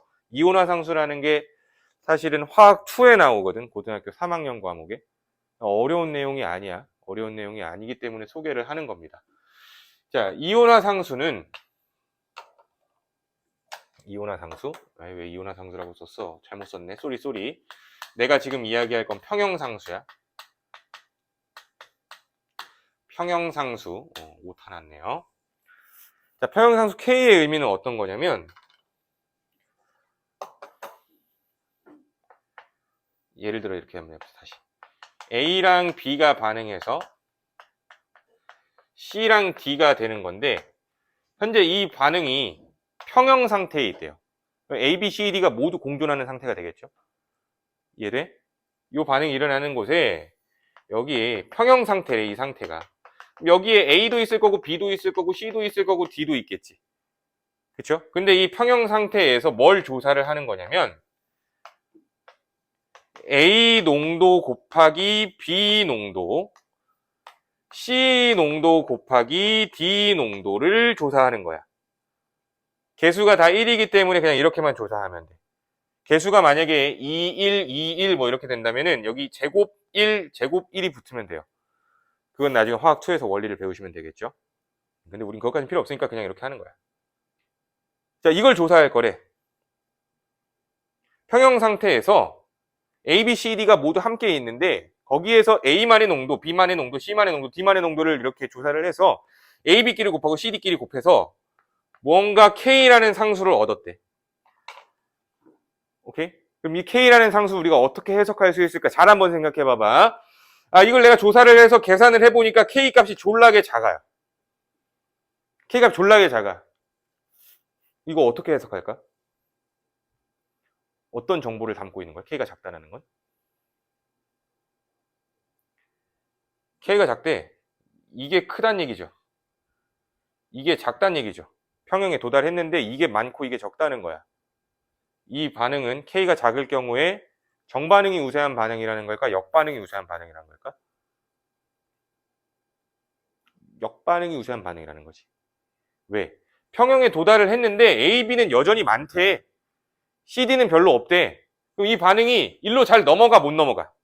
잘 못 넘어간다는 얘기야. A, B가 많다는 얘기는 C, D가 별로 안 만들어졌다는 얘기는 평형에 도달했는데도. 그렇지. 그러면 이 반응은 일로는 잘 안 넘어가는 반응이라는 얘기고 역반응이 잘 일어난다는 얘기가 되는 거죠. 이해돼요?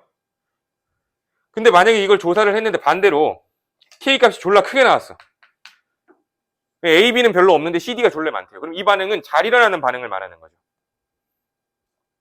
이해돼? 그래서 그냥 평형상수 K라는 거는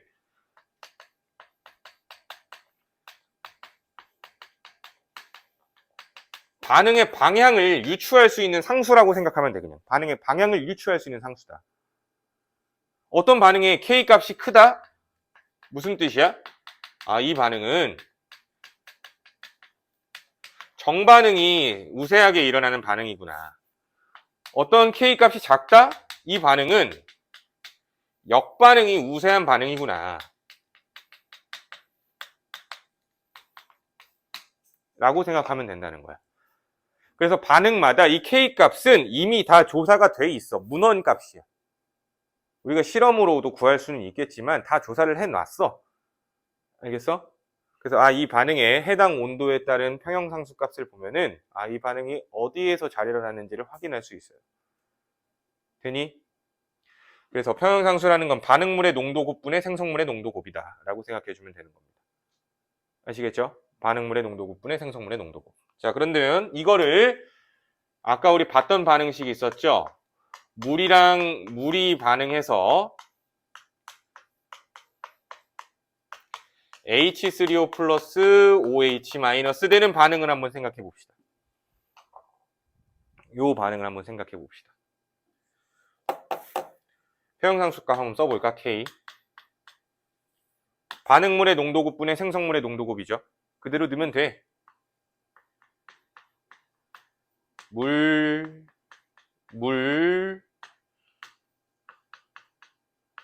H3O 플러스 OH 마이너스. 이거죠. 근데 우리 아까 얘기할 때 이렇게 하지 않았나? 요거 물의 농도 곱하기 물의 농도죠. 1. 그렇지. 그러니까 이 반응에서 K 값은 H3O 플러스의 농도 곱하기 OH 마이너스의 농도인 거야. 근데 물이라는 건 화학에서 굉장히 중요한 물질이지. 그래서 워터라고 해서 여기 W를 붙여줘서 이 KW 값은 물의 이온화 상수라고 이름을 따로 붙인 거예요. 아시겠어요? 아시겠어요? 물의 이온화 상수라는 것 자체가 물 안에 들어있는 H3O 플러스의 농도랑 OH 마이너스의 농도 값을 말하는 거구나. 곱한 값. 이걸 말하는 거구나 라고 생각해 주면 돼. 네, 별표. 근데 이 KW 값은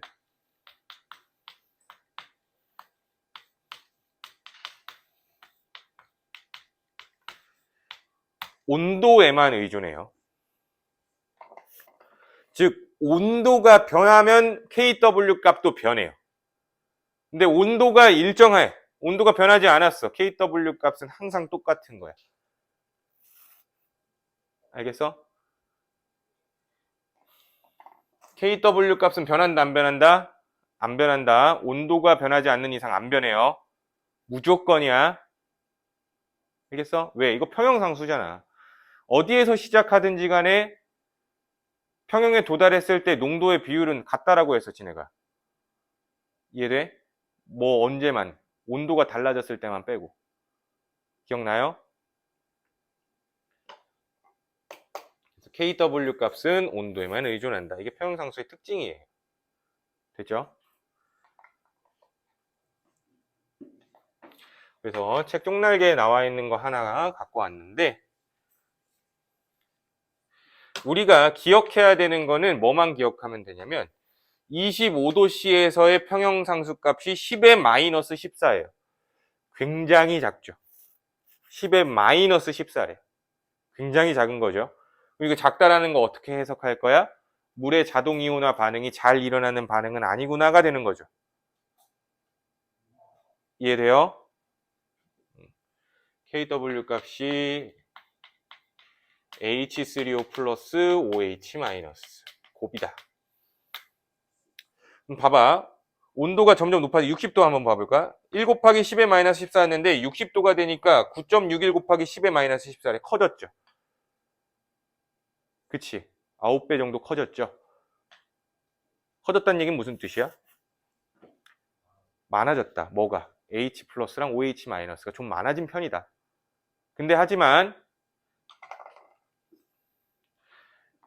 개수비가 1대1이니까 그 양은 똑같겠죠. 얘 양과 얘 양은. 그치? 근데 전체적으로 많아졌다라고 해석이 되는 거야. 자, 그러면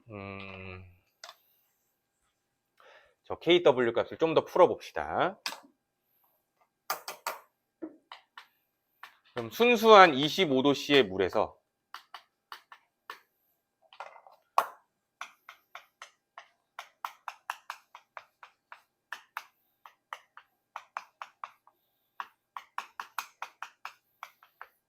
요 반응이 일어나는데 개수의 비는 1대1이래. 근데 25도씨에서 KW 값이 몇이라 그랬어? 10의 마이너스 14라 그랬죠? 근데 KW는 얘랑 얘의 농도를 곱한 거라 그랬어. 근데 개수비가 1대1이네. 얘 농도 곱한 게 이만큼 나와야 되는 거야. 오케이? 그러면 25도씨에서 순수한 물의 H3O 플러스의 농도는 몇일까? 10의 마이너스 7이죠. 10의 마이너스 7이죠. 그래야 이 두 농도를 곱해서 10의 마이너스 14가 나오는 거잖아. 계수빈 1대1이고 농도는 똑같아야 되는 거니까.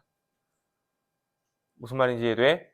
그래서 순수한 25도씨의 물에서 H3O 플러스 OH-의 농도는 10의 마이너스 7, 10의 마이너스 7로 똑같다라고 암기하세요. 언제? 25도씨에서만. 아시겠어요?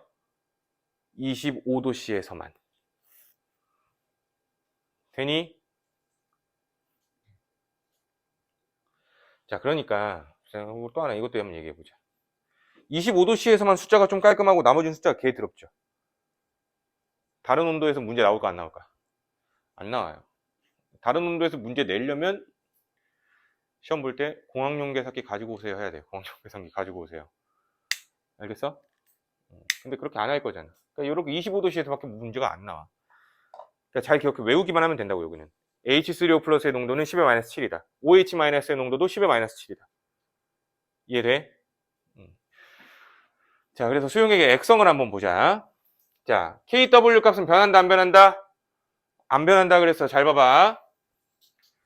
자, 중성 물 말하는 거야, 물. 물에 산을 넣으면 H 플러스가 많아지겠죠?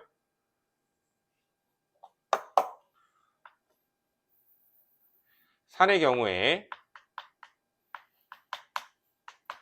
이 곱은 안 변할 건데 염산을 물에다가 넣게 되면은 얘가 많아지잖아.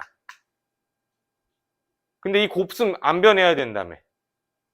이건 줄어들어야 되는 거죠. 그러니까 산성용액 봐봐. 산성용액에서는 H3O 플러스는 많은데 OH-는 적어요. 되니? 중성에서는 똑같은 거죠. 여기가 10-7. 됐니? 근데 염기성 용액의 경우에는 마찬가지로 H3O 플러스 곱하기 OH-의 농도는 똑같아야 되는 건데 여기다가 NaOH를 집어넣으면 얘가 진해지는 거죠. 얘가 많아지면 얘는 어떻게 돼야 돼? 작아져야 돼. 그러니까 OH-가 10의 7보다 진해지고요. H3O 플러스는 적어지는 거죠. 되니? 그래서 이런 상태. 우리가 이거 이해하려면 뭘 알고 있어야 돼요? 물의 이온화 상수는 변한다, 안 변한다? 안 변한다. 그래서 한쪽이 많아지면 한쪽은 줄어든다. 아시겠죠? 이게 달라질 때는 온도가 달라지면 되는 거다.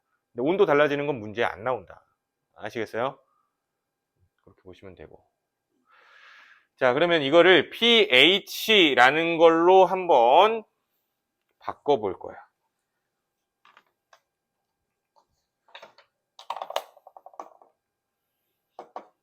여기다 좀 정리를 하자. 볼게.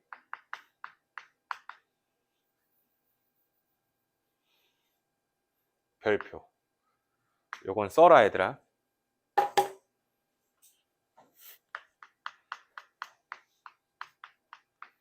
pH라는 건 수소이온 농도 지수를 말해요. 수소이온 농도 지수.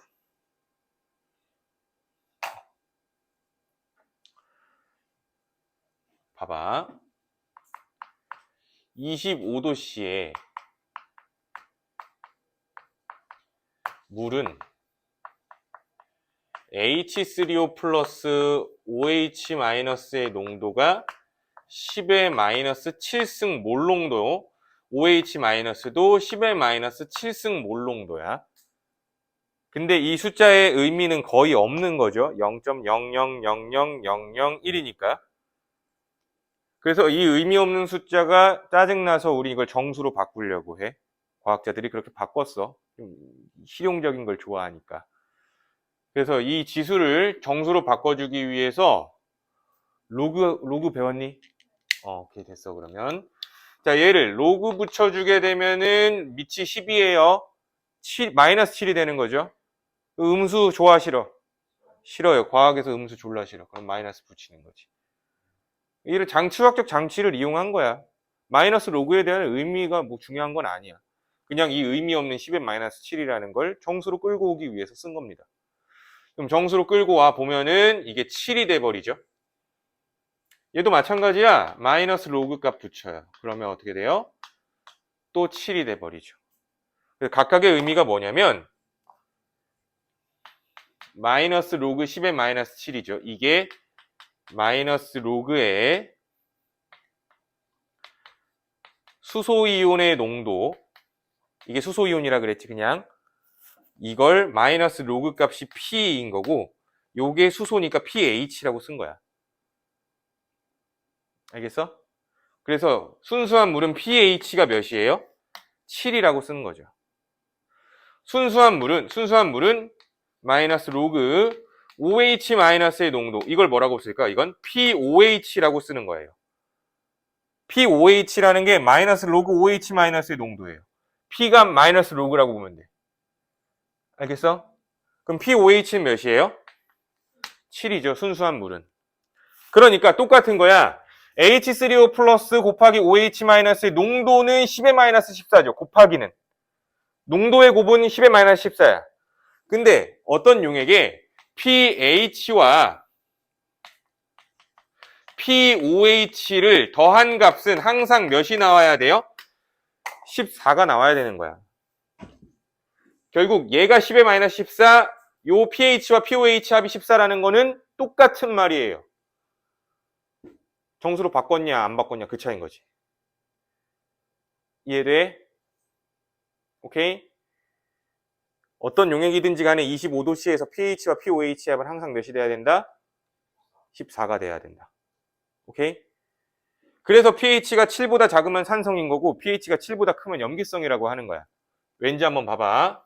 이거 지워도 되죠? 연습 한번 해보자. 2번만 해보자.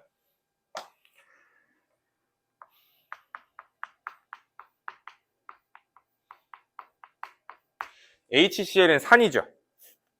그치? 이게 한 마리 이온화되면 H 플러스도 하나 나오는 거죠. 근데 이 녀석 용액이 있는데 0.01 몰농도 HCl 수용액이라고 한번 해보자. 이 녀석의 pH를 계산해 볼 거야. 오케이? 그럼 0.01 몰농도 HCl 수용액에는 H3O 플러스가 몇만큼 있을까? 이게 그냥 수소이온이라고 보면 된다 그랬어. 0.01만큼 있겠죠. H3O 플러스가 0.01 몰농도니까 얘도 0.01, 10의 마이너스 2승 몰농도인 거예요. 되니? 그러면 이 용액에 들어있는 OH-의 몰농도는 자동적으로 몇이 될까요? 10의 마이너스 12가 되는 거야. 그래야 곱이 14가 나오죠. 이해돼? 그래서 KW 값이 이렇게 나오는 거고. 그러면 이 용액의 pH는 몇이니? 2라고 하는 거야. POH는 12. 합이 14가 나왔죠. 이렇게 쓰는 거예요. 그럼 염기로도 한번 해보자. NaOH는 염기죠. 그럼 얘도 마찬가지로 똑같이 0.01 몰농도 0.01, 0.1이라고 하자. 그래 0.01이라고 하자. 0.01 몰농도 HCl, NaOH, NaOH 수용액이 있어요. 그러면 바로 한번 가볼까? 얘는 염기니까 POH가 몇이니? POH가 2죠. 바로 가면 안 되네. 염기니까 OH-의 몰농도가 10의 마이너스 2라는 거지. 그러면 H3O 플러스의 몰농도는 어떻게 되는 거예요? 그치, 이게 10의 마이너스 12가 되는 거야. 그럼 POH가 몇이야? POH는 2예요. pH는 12예요. 돼? 그러면 요 개념에서 염기가 세면 셀수록 pH는 커지겠죠. 왜? 얘가 작아질 거니까. 산이 세면 셀수록 pH는 작아지겠죠. 뭘 기점으로? 7을 기점으로. 이해돼요? pH 7이 증류수예요, 증류수. 7보다 작은 게 산성, 7보다 큰 게 염기성.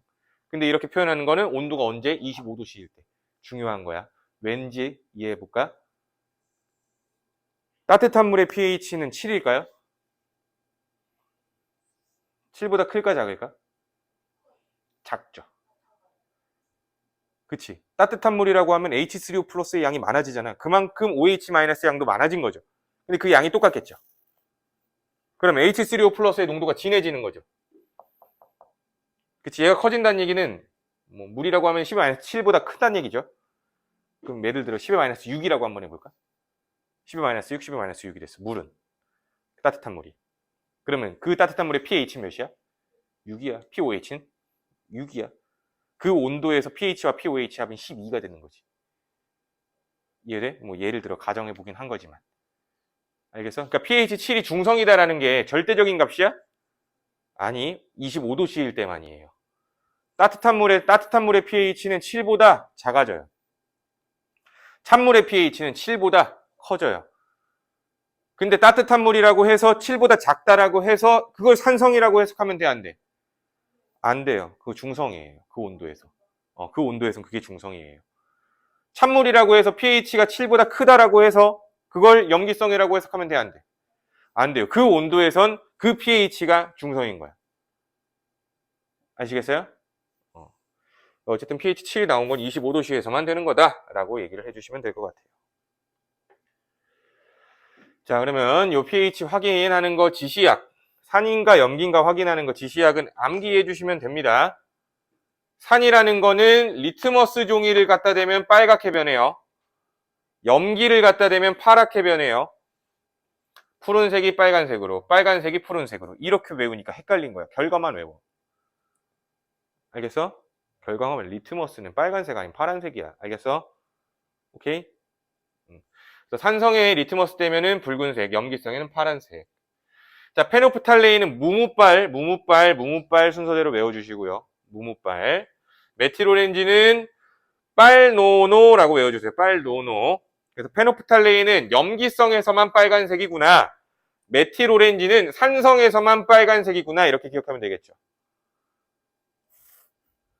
BTB는 이미 우리가 배웠잖아. 중학교 때 나오잖아, 이거. 그치? 이산화탄소 농도 막 녹여가지고 확인하는 거. 들숨 날숨 막 할 때 막, 그죠? 그래서 노초파. 외워주시면 되고요. 되죠? 됐니? 자, 그리고 pH 시험지와 pH 측정기, 뭐 그런 게 있다. 라고 알고 있으면 돼. 그럼 pH 측정기는 여기 이렇게 젓가락 같은 게 달려있어서 꽂으면 pH가 딱 계산돼요. 계산기야, 계산기. 그리고 pH 시험지는 만능 지시약을 이용한 건데, pH 영역에 따라서 색깔이 이렇게 달라요. 그래서 묻혀보는 거야. 알겠어? pH 그렇게 알아낼 수도 있고. 자, 그럼 개념 확인 문제 나와 있는데, 이거는 기본빵이니까 넘어가자. 넘어가고 좀 재밌는 거 한번 해볼 거야. 재밌는 거. 내가 뽑아놨기 때문에 종이가 아까워서 해야겠어. 자, 고3 애들이 여기에서 어떤 문제를 푸는지 궁금하지 않아? 응. 궁금하지 않아? 고3에서는 어떤 문제를 푸는지 이 개념으로?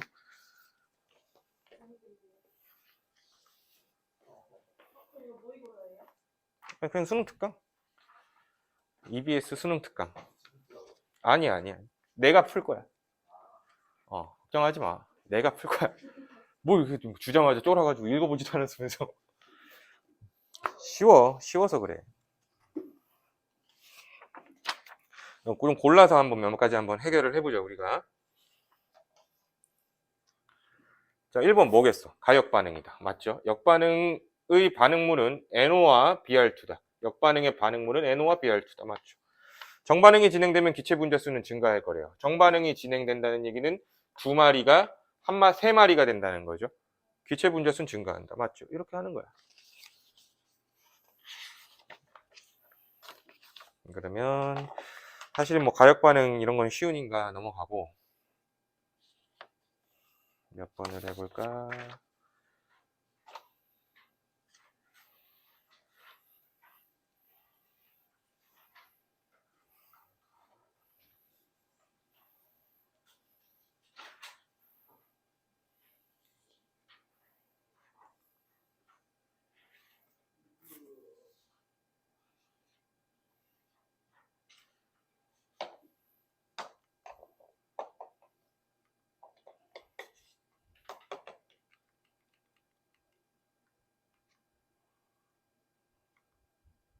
요거 용해평도 한번 해볼까? 3번.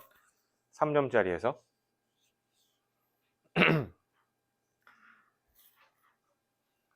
자, 35짜리 염소. 잘 안 보이네. 37짜리 염소. 37짜리가 존재한다. 35짜리만 녹여놓은 데에다가 37짜리를 이어서 녹였다 이 말인 거죠. 자, NaCl이 물에 용해되는 반응은 가역 반응이 맞죠. 37짜리의 석출은 일어나지 않을 거래요. 일어나지 않아요? 일어나야죠. 35도 녹고 37도 녹는 거잖아. 자, 그러면 35짜리죠. 35짜리의 몰수는 2에서가 1에서보다 많을 거래요. 2에서가 1에서보다 많을 거래요. 봐봐. 여기는 35짜리만 녹아 있는 거죠. 그지? 근데 여기에서는 37이 들어왔기 때문에 여기 안에 35짜리 일부와 37짜리 일부가 들어있겠지. 근데 그 총량은 어때야 돼? 여기나 여기나. 같겠죠. 녹아있는 양 전체는. 이해돼? 그러니까 37이 들어와서 녹아있는 35를 끄집어내고 지가 녹은 거예요. 그럼 용액 속에 37짜리는 여기에 더 많아야겠지. 여기 더 많아? 37짜리는 여기에 더 많아야겠지. 37짜리는. 근데 문제에서 물어본 건 뭐야? 35짜리를 묻고 있는 거죠. 그치? 100% 35짜리만 있을 때가 더 많겠죠. 그래서 1에서가 더 많아야 된다라고 해주면 되지. 이런 거. 아시겠어요? 이렇게 나오는 거야. 어렵지가 않아요. 이것도 한번 해볼까? 자, 밀폐된 진공 용기에 X 액체를 넣은 후에 X 액체의 증발 속도와 X 기체의 응축 속도를 비교한 자료이다. 자, 0, T1, T2, T3 이렇게 쭉 진행이 되는 거고 T3에서 동적 평형에 도달했대요. T3에서 동적 평형이 됐다는 거는 증발 속도와 응축 속도가 똑같아진 상태를 말하는 거죠. 그치? 그러면 이 X는 뭐예요? X는 A랑 똑같아야죠.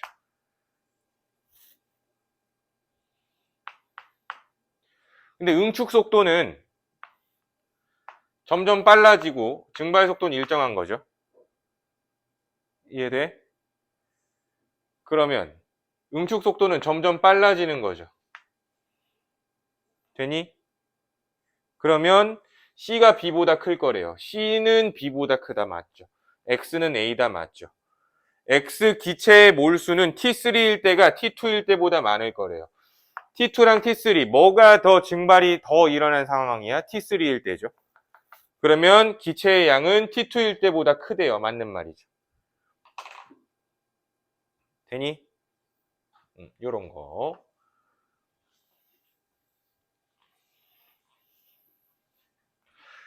자, 6번 한번 해보자. pH.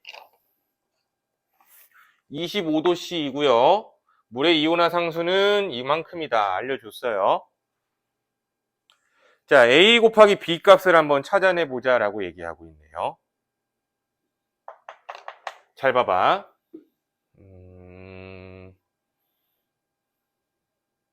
여기부터 손을 대야겠네.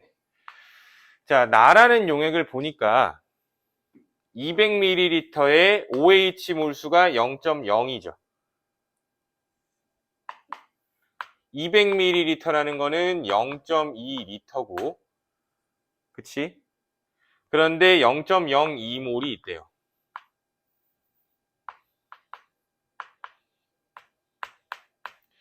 그럼 몰농도가 나온 거지? 몰농도 뭐였어? 용액의 부피분의 용질의 몰수였잖아. 그치? 몰농도는 용액의 부피분의 용질의 몰수다. 그래서 몰농도는 몇이 나오는 거예요? 5배 해주면 되는 거죠? 5배 해주면 몇이야? 0.1 몰농도인 거지. 이해돼요? 근데 이게 OH-라고 얘기했으니까 POH가 몇이 되는 거야? 1이 되는 거죠. 이게 10의 마이너스 1이니까. POH는 1이 되는 거지. 이해돼? 그러면 pH는 몇이어야 돼? 나 용액의 pH는? 몇이 돼야 되니? 13이죠. 이게 13일 거니까 A는 몇이에요? 12가 되겠지. 돼? 그럼 pH가 12면 가의 pOH는 몇이어야 돼? 2가 돼야죠. 그지? 그럼 pH가 2라는 얘기는 H3O 플러스의 농도가 pOH구나. pOH가 2라는 이야기는 OH-의 몰 농도가 10의 마이너스 2라는 얘기죠. 0.01 몰 농도라는 얘기죠. 근데 이 0.01 몰 농도라는 거는 용액의 부피 몇 미리? 500ml에 얼만큼 있어야 돼요? 1000ml에 0.01몰이라는 뜻이었잖아요. 500ml에 몇이어야 돼? 절반이니까 0.005죠. 0.005몰이 있어야 된다는 거예요. 그러면 이게 뭘 말하는 거예요? B를 말하는 거죠. 되니? 그러면 여기에다가 몇을 곱해라? A를 곱해라. 몇? 12를 곱해라. 그쵸? 그러면은 아마 요게 나오게. 네, 그쵸? 되니? pH의 pOH의 합은 14다라는 걸 이용해서 푼 거야, 지금. 오케이? 딴 것도 한번 해볼까?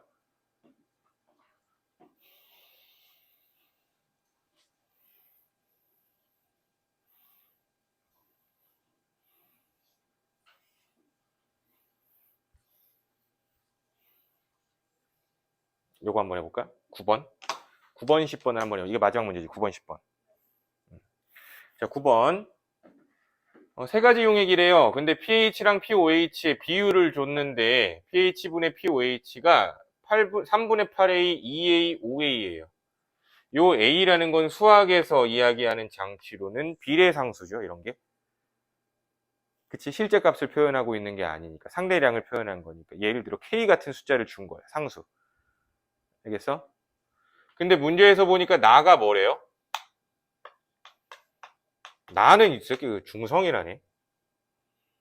그치? 그럼 중성에서는 pH가 7이죠? 실제로. pOH도 7이죠? 실제로. 중성이니까 실제 pH는 몇이어야 돼? pH, pOH 비율은 1이어야죠. 7분의 7일 거니까. 그럼 A는 몇이야? A는 2분의 1이야. A를 물어본 거 아니네. 그럼 A가 2분의 1이야. 집어넣자. 그러면 결국에 얘는 몇이니? 3분의 4. 그러면 얘는 2분의 5. 그럼 값이 다 나온 것 같은데 3, 4 더하면 7이죠? 14로 만들어 봅시다. 그럼 어떻게 돼요? 6분의 8. 얘는 둘이 더하면 또 7이네. 그럼 2배 치면 되겠네요. 4분의 10. 그러면 이게 각각의 용액의 pOH, pH, pOH, pH죠. 이해돼? 자, 그럼 다는 염기성이래요. 다는 pH가 4이기 때문에 산성이라 틀렸죠. 되니? 자, 그러면은 가의 H3O 플러스 분의 OH 마이너스의 비율이래요. 가의 H3O 분의 OH 마이너스. 가의 pH가 6이죠. 그러면 H3O 플러스가 10의 마이너스 6이라는 뜻이지. 가의 pOH가 8이죠. 그럼 OH 마이너스는 10의 마이너스 8이라는 얘기죠. 그럼 요거 몇이니? 이게 크고 작은 거잖아. 그치? 100분의 1이죠. 이해되니? 그러면 나의 OH 마이너스 똑같이 하면 되죠. 나의 OH 마이너스 중성이니까 10의 마이너스 7이죠. 다의 OH 마이너스 다의 OH 마이너스는 10의 마이너스 10이죠. 그럼 이게 크고 이게 또 작은 거네요. 1000이 아니라 1000분의 1이죠. 이해돼? 요런 계산 문제. 되셨죠? 오케이? 자, 10번으로 가보자.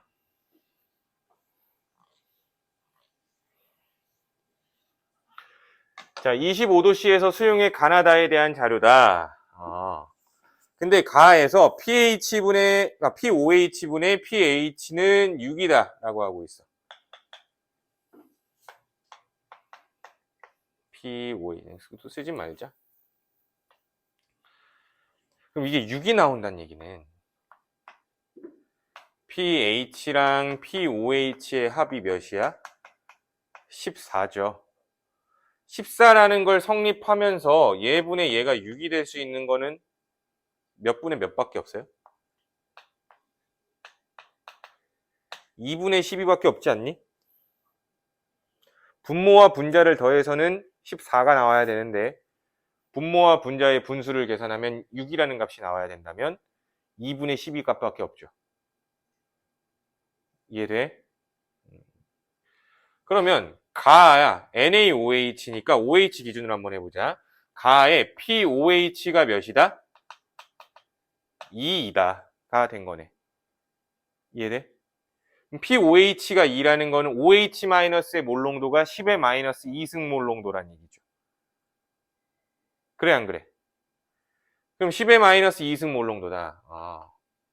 OH-의 몰농도가 10의 마이너스 2승 몰농도래요. 요것이 어디로 뚝 떨어지면 돼요?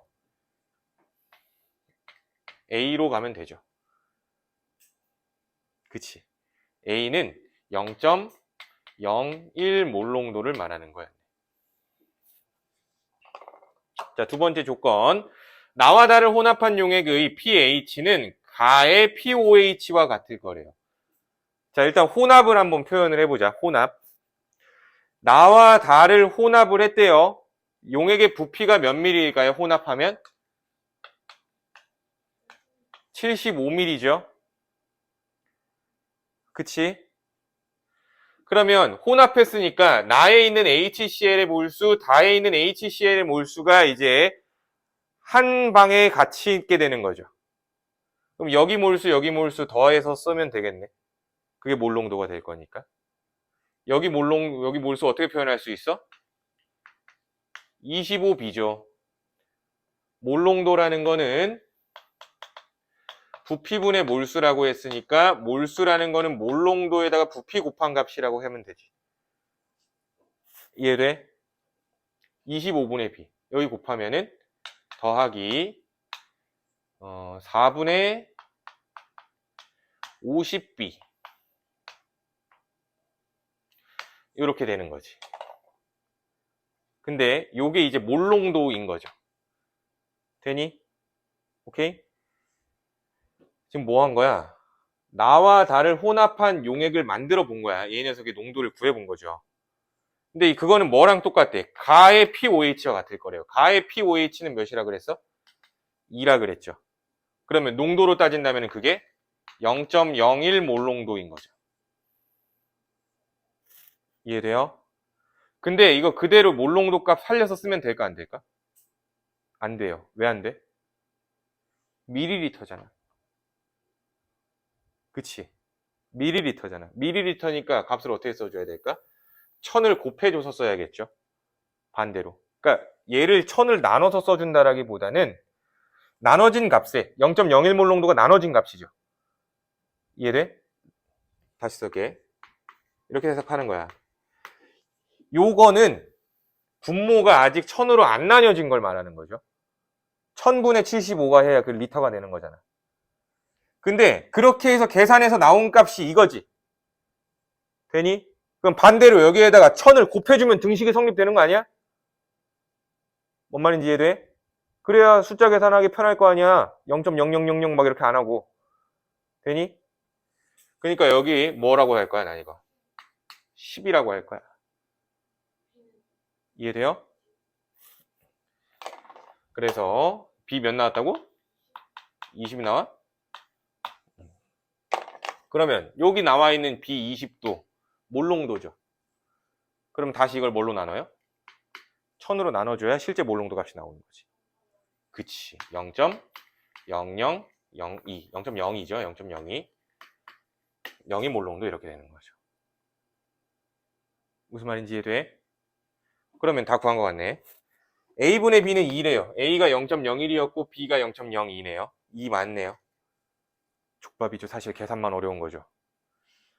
자, H3O 플러스의 몰은 다가 나보다 많을 거래요. H3O 플러스의 몰수는 다랑 나를 한번 비교를 해보자. 자, 몰수는 뭐라 그랬니? 내가 몰농도의 부피를 곱하면 되는 거였어. 우리 1단원에서 했었다. 나에서 얘가 0.02죠. 얘는 0.005가 되죠. 그치? 4분의 B니까. 그러면 나와 다에서 몰농도 곱하기 부피를 해볼 거야. 몰농도 부피. 자, 나의 몰농도 0.02, 다의 몰농도 0.05. 물론 뭐 이렇게 곱해주면 되는데 나는 그런 거 싫어해요. 그래서 그냥 비율로 곱해버려. 몰농도의 비가 1대 4죠. 그래서 1대 4. 부피의 비는 25mm, 50mm니까 1대 2죠. 4대 1이야? 그래서 4대 1이네. 그죠? 부피비는 25mm, 50mm니까 1대 2죠. 그럼 곱해버리면 이게 몰수비 아니니? 몰수비. 그치? 그러면은 4대 2가 되는 거니까 2대 1이다. 그러니까 뭐가 더 많아야 돼요? 나가 더 많아야 되니까 틀린 거죠. 이해돼? 자, 디귿도 가와 다를 혼합한 용액은 염기성이래요. 자, 그러면은 가와 다를 혼합할 거라는데 그러면 여기 들어있는 OH랑 여기 들어있는 H 중에 뭐가 많냐를 묻는 거거든. 이건 중화반응 파트이긴 하지만 그러면 가에는 0.01 곱하기 25 다른 색깔 0.01 곱하기 25 그리고 다는 다를 섞는 거죠. 다는 0.05 곱하기 50 농도비가 2대 1 부피비는 1대 2 2 곱하기 1 곱하기 2가 똑같네요. 그 말은 무슨 뜻이야? 여기 들어있는 OH 몰수랑 여기 들어있는 H 몰수가 똑같다는 얘기죠. 그러면은 똑같은 만큼 있는 걸 섞었다는 거네. 염기성이 될까요? 중성이 되겠죠. 그래서 기억만 정답. 돼? 자, 이런 식으로 문제를 풀면 되고 이런 식으로 이제 나중에 너희들이 풀어내야 돼요. 고급 문제를 오늘 좀 접해 본 거야. 근데 오늘 숙제로 나가는 부분에 대해서는 이 부분은 안 푸셔도 되고 혹은 까먹으실 걸 염려한다면 한번 그냥 골라서 풀어봐 문제를. 배운 것만 pH, pOH 나오는 것만 한번 골라서 풀어보세요. 그거는 내가 꼭 의무라고 두진 않을게. 알겠죠? 그래서 숙제는 기본적으로는 235페이지까지 동적평형 한 대까지만 인데 pH, pOH 기억하시려면은 추천은 pH, pOH 문제 나오는 것만 한번 골라서 좀 풀어보셨으면 좋겠습니다. 일단 공식 숙제는 여기까지라고 하고요. 아시겠어요? 오케이? 자, 그리고 수능 특강 문제 드린 것도 한번 심심하면 풀어보시고. 알겠지? 자, 그러면은 집으로 가시면 되겠습니다. 자, 그러면 수고하셨습니다. 조심히 가. 어이, 고생했어.